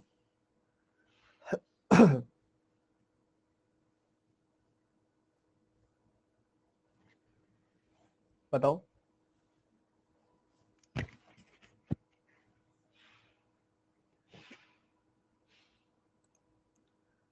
अब इतना तो ठीक था, पहला पार्ट था ये. सेकंड पार्ट में क्या किया उसने? कंडीशन ओरिएंटेड कर दिया. क्या कर दिया? कंडीशन ओरिएंटेड कर दिया. क्या कंडीशन डाल दी उसने? कह दिया ठीक है आप 5 लोग सिलेक्ट कर रहे हो, पर 5 लोग जो सिलेक्ट करोगे उसमें से 3 आदमी होने चाहिए, 2 महिलाएं होनी चाहिए. तो हमारे पास जो है 5 आदमी है. 5 आदमियों में से मुझे कितने आदमी सिलेक्ट करने हैं? 3 आदमी. 4 महिलाएं हैं यहाँ पे. उन 4 महिलाओं में से मुझे 2 महिलाएं सिलेक्ट करनी है. ठीक है. तो 5 आदमियों में से 3 आदमी सिलेक्ट करने के कितने वेज हैं? 5C3. 4 आदमियों में से 2 आदमी सिलेक्ट, 4 महिलाओं में से 2 महिलाएं सिलेक्ट करने के कितने वेज हैं? 4C2. तो 5C3 इंटू 4C2 सॉल्व कर लो. नीचे 3 आएगा तो 3 फैक्टोरियल. ऊपर 3 बार ओपन कर दो. नीचे 2 आएगा तो 2 फैक्टोरियल. ऊपर 2 बार ओपन कर दो. ठीक है. 3 से 3 कट गया, 2 से 2 बार कट गया. तो क्या बच गया? 5 का 4 गुना 20 का 3 गुना 60. ये आ गया आंसर. कई बच्चे कह सकते हैं मल्टीप्लीकेशन क्यों आया सर? तो समझो इसको, मल्टीप्लीकेशन कब आता है और एडिशन कब होता है. मल्टीप्लीकेशन और एडिशन का क्या मतलब होता है? देखो यूजुअली इसको तुक्का मारने के लिए बताया जाता है, तो वो भी मैं बताऊंगा और लॉजिकल एक्सप्लेनेशन भी दूंगा इसकी. ठीक है, दोनों बातें करूंगा. वो कहते हैं कहीं पे अगर एंड लिखा होता है ना तो आप मल्टीप्लीकेशन का साइन लगा दो. एंड, और हिंदी वाले बच्चों के लिए जब हिंदी वाला और लिखा होता है, एक ही बात होता है, दोनों का मतलब एक ही होता है. तो अगर इन दोनों में से कुछ भी लिखा होता है ना तो आप मल्टीप्लीकेशन लगाओ. जैसे कि यहाँ पे देखो एंड लिखा हुआ था तो हमने मल्टीप्लीकेशन लगा दिया. और अगर अंग्रेजी वाला और लिखा हुआ है या हिंदी वाला या लिखा हुआ है, जिनका एक ही मतलब होता है, तो आप प्लस का साइन लगाओ. बट मैं आपको क्लियर बता दूं, मल्टीप्लीकेशन तब लगता है जब कंफर्म्ड केस होता है. मतलब कंफर्म है, 3 आदमी भी सिलेक्ट हो रहे हैं, 2 महिलाएं भी सिलेक्ट हो रही हैं, दोनों जरूरी हैं, दोनों ही होंगे. ऐसा नहीं कि इन दोनों में से कोई एक ही चीज सच में होगी, नहीं, दोनों होंगी. कंफर्म्ड केसेस है, तब लगेगा मल्टीप्लीकेशन का साइन. और प्लस का साइन तब लगता है जब पॉसिबिलिटी होती है, मतलब दोनों चीजें नहीं होंगी, दोनों में से कोई एक चीज ही होगी. जब पॉसिबिलिटी होती है तो प्लस का साइन लगता है. ठीक है. जैसे प्लस का, मान लो वो बोल देता कि या तो 3 आदमी सिलेक्ट होंगे या 2 महिलाएं, मतलब या फिर ऐसे लिख देता वो 3 मेन और 2 वुमेन. इसका मतलब यही है ना कि या तो ये होगा या ये होगा, दोनों में से कोई एक चीज होगी. दोनों में से कोई एक चीज होगी जो अगर, तो प्लस का साइन लगेगा. और जब दोनों ही होंगे, कंफर्म्ड है, तब मल्टीप्लीकेशन का साइन लगेगा. तो इधर तो पता है 3 आदमी भी सिलेक्ट होंगे, 2 महिलाएं भी सिलेक्ट होंगी, कंफर्म्ड है, तो मल्टीप्लीकेशन का साइन लगेगा बीच में. सॉल्व किया, 60 आ गया. ठीक है. अब एक अच्छे अच्छे और अप्रोच सीखेंगे. एनसीआर के बारे में कुछ और सीखेंगे भी. एनसीआर, एनसीएन माइनस आर, ये सब चीजें सीखेंगे अभी हम. थोड़ा सा पेशेंस, छोटा सा ब्रेक, या ब्रेक से पहले एक क्वेश्चन और कर लो ना, रुक जाओ, आगे भी थोड़ा टाइम लगेगा. अभी ब्रेक है, पानी वानी पी लो, जिसमें वॉशरूम जाना है वॉशरूम जाओ, फटाफट से वापस आ जाओ, फिर रिज्यूम करते हैं.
चलिए जी रिज्यूम करते हैं, अगला कॉन्सेप्ट पढ़ते हैं। अगला कॉन्सेप्ट है कि भैया ऐसा होता है एनसीआर जो होता है ना वो एनसी एन माइनस आर के बराबर होता है। मतलब 10C6 जो होता है ना वो 10C4 के बराबर होता है। देखो 10C6 में क्या लिखोगे आप, 10C6 को सॉल्व करना है एक बार जरा। नीचे आएगा 6 फैक्टोरियल, 6 गुना 5 गुना 4 गुना 3 गुना 2 गुना 1, ऊपर 10 को 6 बार खोल देना है, 10 9 8 7 6 5 9 बार 6 बार खोल दिया। तो भैया ऐसा है, आपने इसको सॉल्व किया, 5 का 2 गुना 10 गया, 6 से 6 कट गया, 4 से 2 बार ये कट गया, 3 से 3 बार ये कट गया। तो 7 का 5 गुना 35 का 2 गुना 70, 70 का 3 गुना 210। 10C4 क्या आएगा, 10 इंटू 4 बार खोलोगे, 10 into 9 into 8 into 7 over 4 into 3 into 2 into 1, ये आएगा। तो ऐसा है अगर, तो 4 का 2 गुना 8, 3 का 3 गुना 9, 3 का 7 गुना 21 का 10 गुना 210, सेम आ रहा है। पर किसको सॉल्व करना ज्यादा आसान था, इसको। तो कई बार होगा ना ऐसा कुछ आएगा ना, तो आप इसको ऐसा बना के लिख दो, आसान हो जाए जिससे सॉल्व करना, ठीक है। और इसका मतलब भी समझा देता हूँ मैं आप। मान लो आपके पास कुल मिला के 10 चीजें हैं, ठीक है, 10 चीजें हैं आपके पास। 10 में से कोई 4 चीजें आपने सिलेक्ट करनी है या 6 चीजें आपने सिलेक्ट करनी है। 10 में से 6 चीजें मान लो आपने सिलेक्ट करनी है, ये 6 चीजें सिलेक्ट करनी है, ठीक है। अब आपने क्या ज्यादा बना दिया था क्या, हमने 4 4 3 बना दिया था, 4 4 2 बनाना चाहिए था। मान लो 10 में से 6 चीजें आपने सिलेक्ट करनी है, तो आप देखो या तो 10 में से 6 चीजें सिलेक्ट कर लो या 10 में से 4 चीजें रिजेक्ट कर दो, बात तो एक ही हो गई ना, बात तो अलग अलग नहीं है। अगर मैं कहूँ 10 में से 6 चीजें सिलेक्ट कर लो या मैं कहूँ 10 में से 4 चीजें रिजेक्ट कर दो, एक ही बात है। दोबारा सुन लो, अगर मैं ऐसा बोलूँ 10 में से 6 चीजें सिलेक्ट करनी है या मैं ऐसा बोलूँ 10 में से 4 चीजें रिजेक्ट करनी है, बात तो एक ही है। अगर बात एक ही है तो फिर ठीक है, प्रॉब्लम ही नहीं है कोई। तो 10C6 कहीं लिखा हो 10C4 लिख लो। इसके एग्जाम्पल्स मैं आपको बता देता हूँ। मान लो कहीं 12C8 आपको दिया गया, 12C8 को 12C12 माइनस 8 यानी कि 12C4 लिख लो, ये ज्यादा आसान होगा सॉल्व करना, ये ज्यादा आसान होगा सॉल्व करना। मान लो कहीं 14C10 लिखा हुआ है, तो 14C10 को 14C14 माइनस 10 लिख लो, तो 14C4 हो जाएगा। मान लो कहीं 12C7 लिखा हो, तो 12C7 को 12C12 माइनस 7 यानी कि 12C5 लिख लेना, ज्यादा आसान हो जाएगा, ठीक है। तो ये करना बहुत इजी हो जाता है, आपकी कैलकुलेशन भी सिंपल हो जाएगी, सॉल्यूशन भी आसान हो जाएगा। समझ गए सर? प्रिंसिपल ऑफ काउंटिंग किधर यूज होगा, जो स्टार्टिंग के क्वेश्चंस आए थे उधर ही यूज होगा, ऐसे क्वेश्चंस डायरेक्ट आते हैं ना पेपर में। सर ये चैप्टर गंदा है, अभी भी गंदा है ये चैप्टर, इतना अच्छा तो मुझे नहीं पढ़ाया किसी ने आज तक। कमाल हो गई यार, मैं पूरा जोर लगाए खड़ा हूँ पढ़ाने में, तुम अभी भी कह रहे हो गंदा है।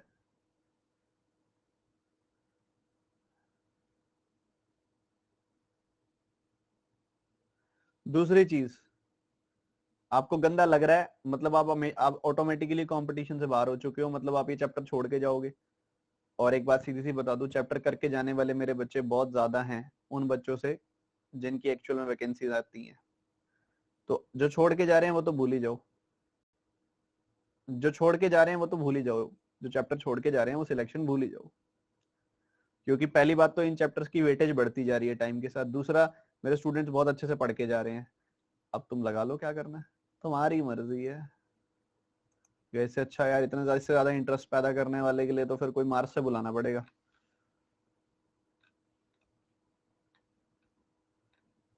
अच्छा ये करके दिखाना, कह रहा है 7 पर्सन सिलेक्ट करने हैं 13 लोगों में से, जिसमें इन 13 लोगों में 6 आदमी 7 महिलाएं हैं। तो कहते तरीके, किस तरीके से सिलेक्शन कर सकते हो आप कि हमेशा से अधिकांश मेजोरिटी लेडीज ही रहे। और कम से कम एक आदमी जरूर सिलेक्ट हो। लगाओ ना, बढ़िया क्वेश्चन है, अच्छी क्वालिटी का।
देखो बच्चों, 7 लोग हैं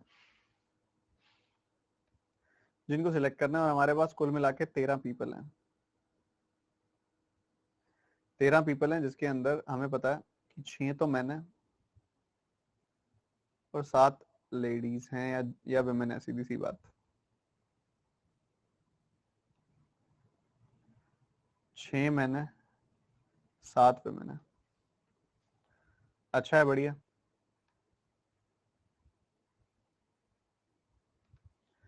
6 मैन 7 विमेन। हमने 7 लोगों को सिलेक्ट करना है और इस हिसाब से करना है कि मेजोरिटी लेडीज की और पर कम से कम एक आदमी तो सिलेक्ट हो। तो हम कह सकते हैं एक आदमी सिलेक्ट हो जाएगा, बाकी 6 महिलाएं सिलेक्ट हो जाएंगी। कम से कम एक आदमी सिलेक्ट हुआ है और मेजोरिटी लेडीज की है। या फिर हम कह सकते हैं 2 आदमी सिलेक्ट हो जाएंगे, 5 महिलाएं सिलेक्ट होंगी। अभी भी कम से कम एक आदमी तो है ही, 2 आदमी है तो कम से कम एक वाली कंडीशन तो चली गई, और मेजोरिटी अभी भी लेडीज की है। ठीक है। या फिर 3 आदमी सिलेक्ट हो जाएंगे, 4 महिलाएं सिलेक्ट होंगी, अभी भी कम से कम एक आदमी तो है और मेजोरिटी में महिलाओं की है। या फिर 4 आदमी सिलेक्ट हो जाएंगे, 3 महिलाएं सिलेक्ट होंगी। अरे अरे अरे अरे अरे अरे, ये तो गया, मेजोरिटी महिलाओं की नहीं रही, तो ये वाला केस नहीं हो सकता क्योंकि महिलाएं रह गई, 3 आदमी हो गए ज्यादा, ऐसा हो नहीं सकता। ओके, ठीक है, चलेगा। अब एक आदमी सिलेक्ट करना है और 6 महिलाएं सिलेक्ट करनी है। आदमी है 6, तो 6 आदमियों में से एक आदमी सिलेक्ट कर लिया। महिलाएं हैं 7, 7 महिलाओं में से 6 महिलाएं सिलेक्ट कर ली। 2 आदमी सिलेक्ट करने हैं, 6 आदमियों में से 2 आदमी सिलेक्ट कर लिए। 5 महिलाएं सिलेक्ट करनी है, 7 महिलाओं में से 5 महिलाएं सिलेक्ट कर ली। 3 आदमी सिलेक्ट करने हैं, 6 आदमियों में से 3 आदमी सिलेक्ट कर लिए। 4 महिलाएं सिलेक्ट करनी है, 7 महिलाओं में से 4 महिलाएं सिलेक्ट कर ली। सही है यार, बढ़िया। अब कंफर्म्ड केस एंड पॉसिबिलिटीज, आपको पता है ये सब कुछ हो सकता है क्या जो लिखा हुआ है? अगर ये सब कुछ हो गया तो 7 7 7 21 लोग सिलेक्ट हो जाएंगे। 21 करने हैं क्या? नहीं, 7 ही करने हैं। तो या तो ये होगा या ये होगा या ये होगा, या तो ऐसा होगा या ऐसा होगा या ऐसा होगा, इन तीनों में से कोई एक केस ही होगा। तो ये तीनों पॉसिबिलिटीज हैं, तो इनके बीच में हमने प्लस प्लस का साइन लगा दिया। ठीक है। उसके बाद अगली चीज, इनके बीच में क्या प्लस प्लस का साइन लगेगा या मल्टीप्लीकेशन का लगेगा? तो जवाब है मल्टीप्लीकेशन का, क्योंकि एक आदमी सिलेक्ट होगा, 6 महिलाएं सिलेक्ट होंगी, दोनों चीजें एक साथ होंगी तभी जाके 7 लोग होंगे सिलेक्ट। वैसे ही यहाँ पे 2 आदमी 5 महिलाएं सिलेक्ट होंगी तभी दोनों चीजें एक साथ होंगी तभी 7 लोग सिलेक्ट होंगे। तो मल्टीप्लीकेशन का साइन। सॉल्यूशन मैं आपके ऊपर छोड़ रहा हूं, अब आप कर लोगे, यहां तक मैंने बता दिया। ठीक है, सॉल्व करना आपको सिखा दिया, वो आप कर लेना, आपका होमवर्क है वो। अभी क्वेश्चन बहुत अच्छे लेवल का था, नहीं भी बना होगा तो भी कोई दिक्कत नहीं है, समझ आना चाहिए।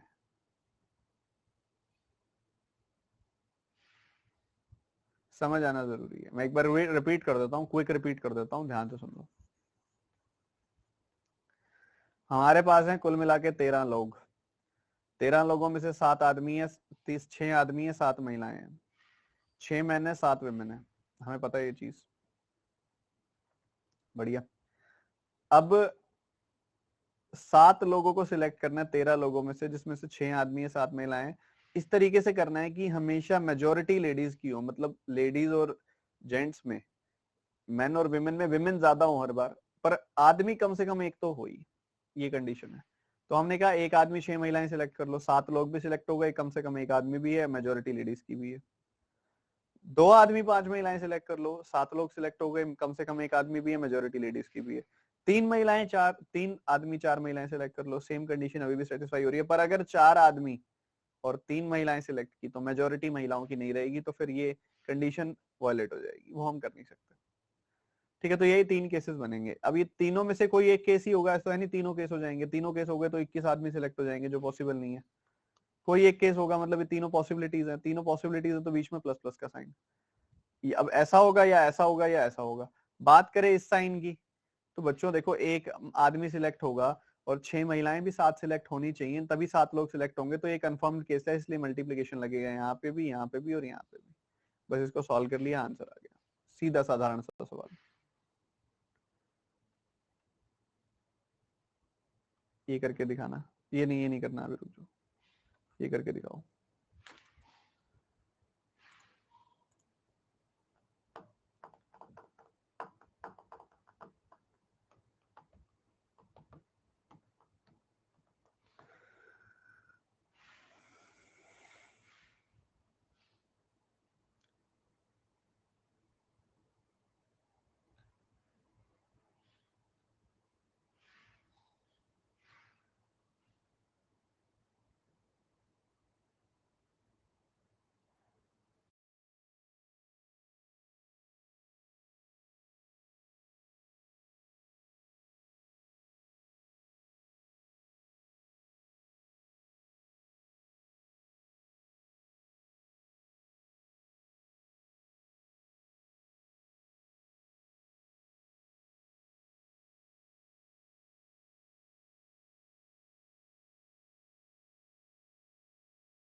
बहुत क्लासिक सवाल है, ध्यान से सुनना। हमारे पास कुल मिला के 18 प्लेयर्स हैं और इन 18 प्लेयर्स का इस्तेमाल करके हमने 11 प्लेयर्स की टीम बनानी है। एक बच्चा जो ज्यादा डीप नहीं सोचेगा तो वो सीधा सीधा आंसर निकाल देगा 18C11, जो ज्यादा नहीं सोचेगा।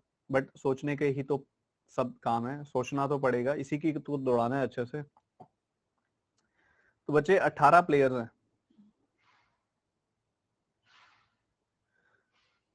जिसमें से वो कह रहा है कि कैप्टन साहब को हमेशा इंक्लूड रखना है। 18 प्लेयर में से एक कैप्टन है, उसको हमेशा से ही सिलेक्टेड रखना है। कैप्टन को सिलेक्ट करके ही रखना है, तुम नहीं सिलेक्ट कर रहे हो, वो ऑलरेडी सिलेक्टेड है। The number of ways in which a cricket team is formed. अब आप टीम तो फॉर्म कर रहे हो पर कैप्टन को नहीं सिलेक्ट कर ले, कैप्टन ऑलरेडी सिलेक्टेड है, तो आप सिर्फ 17 लोगों को सिलेक्ट कर रहे हो, 17 लोगों में से सिलेक्ट कर रहे हो। अब आप कैप्टन ऑलरेडी सिलेक्टेड है, और 11 लोगों की टीम नहीं कर रहे, अब आप 10 लोगों की टीम सिलेक्ट कर रहे हो, क्योंकि कैप्टन तो ऑलरेडी सिलेक्ट हो चुका है, उसने पहले ही क्वेश्चन में बोला है। तो अब आपने 10 लोग सिलेक्ट करने हैं, आपके पास 17 लोग हैं उसमें से। उसके बाद एक और लाइन वो ऐड कर रहा है, ऑलवेज एक्सक्लूड 3 प्लेयर्स। 3 प्लेयर्स को कभी मत लेना, उनके फॉर्म अच्छी नहीं चल रही। तो 17 लोगों में से भी अब सारे नहीं लेने हैं आपने, 3 कम कर दो, 14 लोगों में से लेने हैं। 14 लोगों में से 10 लोग सिलेक्ट करने हैं। क्या करना है आपने? 14 लोगों में से 10 लोग सिलेक्ट करने हैं। So this will be your answer. किस किसने निकाल लिया था, सच सच बताना।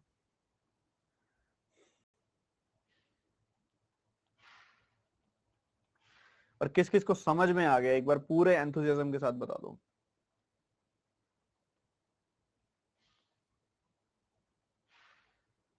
समझ आने का खेल है सारा का सारा, समझ आना चाहिए। एक बार फिर भी मैं रिपीट कर देता हूं, क्या पता एक दो बच्चों को ना आया हो समझ। 18 प्लेयर्स हैं, जिसमें से वो कहता है कैप्टन को तो हम सिलेक्ट करेंगे ही करेंगे, तो उसको तो तुम्हें भी नहीं करना। अब बच गए 17 प्लेयर। 17 प्लेयर में से कह रहा है वो हमेशा से 3 प्लेयर को नहीं लेना, तो बच गए 14 प्लेयर। 11 लोगों की टीम थी जिसमें से कैप्टन ऑलरेडी सिलेक्टेड है, तुमने बाकी 10 लोग सिलेक्ट करने हैं, तो तुमने बेसिकली 14 में से 10 लोग सिलेक्ट करने हैं। 14 C10, this will be your answer. ठीक है जनाब।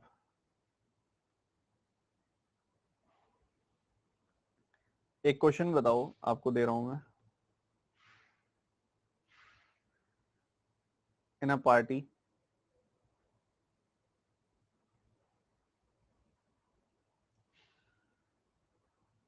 45 guests are there.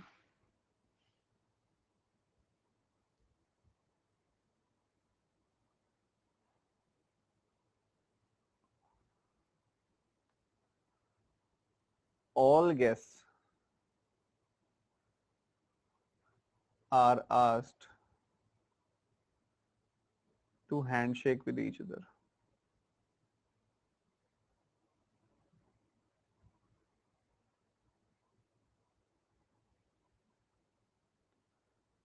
How many possible handshakes are there?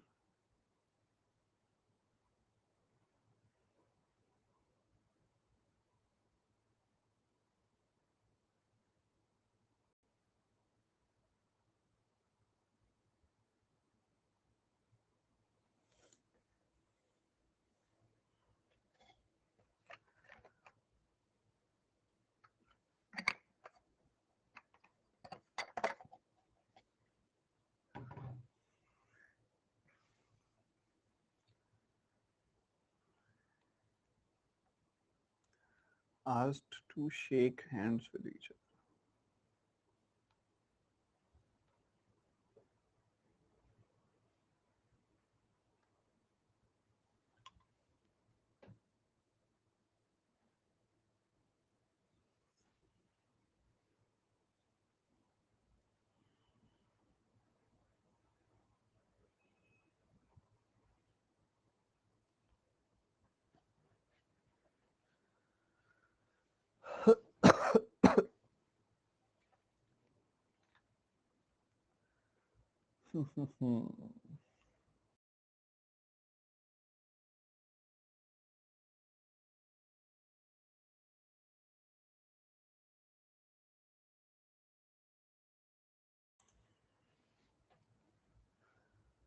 बताना जरा।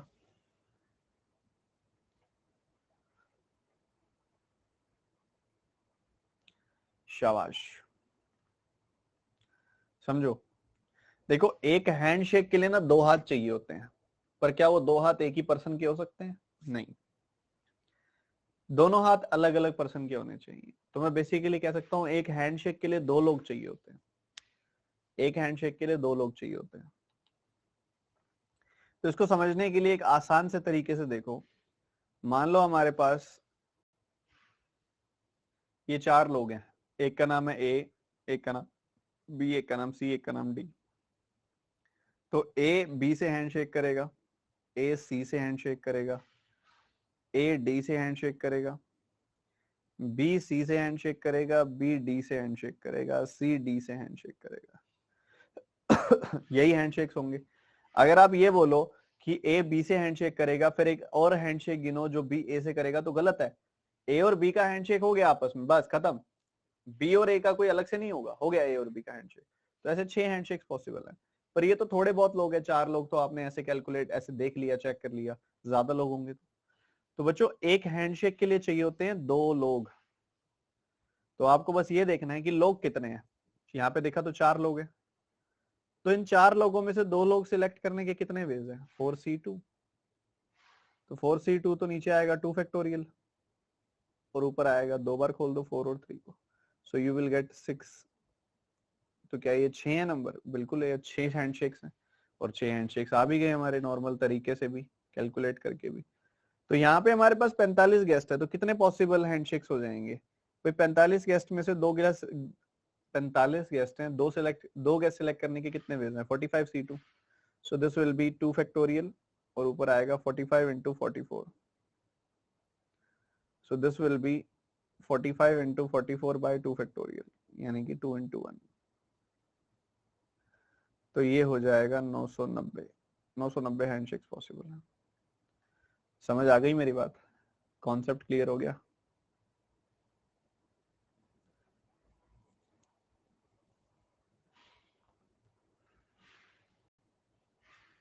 तो हो गया, तो फिर ये वाला क्वेश्चन और करके दिखा दो। कह रहा एक मीटिंग चल रही थी, सबने आपस में हाथ मिलाए, 325 हैंडशेक्स हुए हैं, बताओ लोग कितने आए हुए थे मीटिंग में?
देखो जनाब, समझो, मान लो इस पार्टी के अंदर n लोग आए हुए हैं, तो कितने हैंडशेक्स होंगे? इन n में से 2 लोगों को सिलेक्ट कर लो। नीचे तो आएगा 2 फैक्टोरियल, ऊपर आएगा n को 2 बार खोलना है, n into n minus 1। So you will get n minus 1 over 2 factorial, यानी कि 2 इज इक्वल टू 325। तो n इंटू n माइनस 1, 325 का डबल यानी कि 650।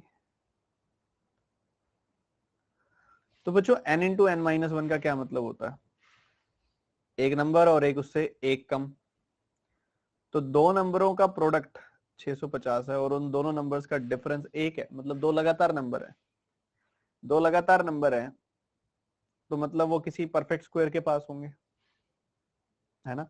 जैसे कि मान लो एक एग्जांपल है, 12 गुना 13 जो होता है वो 156 होता है, तो वो 12 के और 13 के स्क्वायर के पास होता है ना, और खासकर 12 और 13 के स्क्वायर के बीच में होता है। ठीक है, समझ रहे हो? ये 144 है, ये 159 है, तो इनके बीच में आता है ये 12 गुना 13। तो वैसे ये 650 किन 2 स्क्वायर्स के बीच में आता है? ये आता है 625 और 676 के बीच में, मतलब 25 के स्क्वायर और 26 के स्क्वायर के बीच में। तो ये पक्की बात है, 26 का 25 गुना है ये, चाहे चेक कर लो आप, 26 का 25 गुना करोगे तो 50, 500 प्लस 150, 650 आ रहा है। ठीक है, तो 26 का 25 गुना है ये, तो n की वैल्यू कितनी आ गई? 26। तभी तो n माइनस 1 की वैल्यू 25 आएगी। तो n की वैल्यू 26 आ गई, मतलब इस मीटिंग में 26 लोग हैं। हमारे हाथ में है सवाल को मुश्किल करना या आसान, हमारे पर्सनल अपने हाथ में।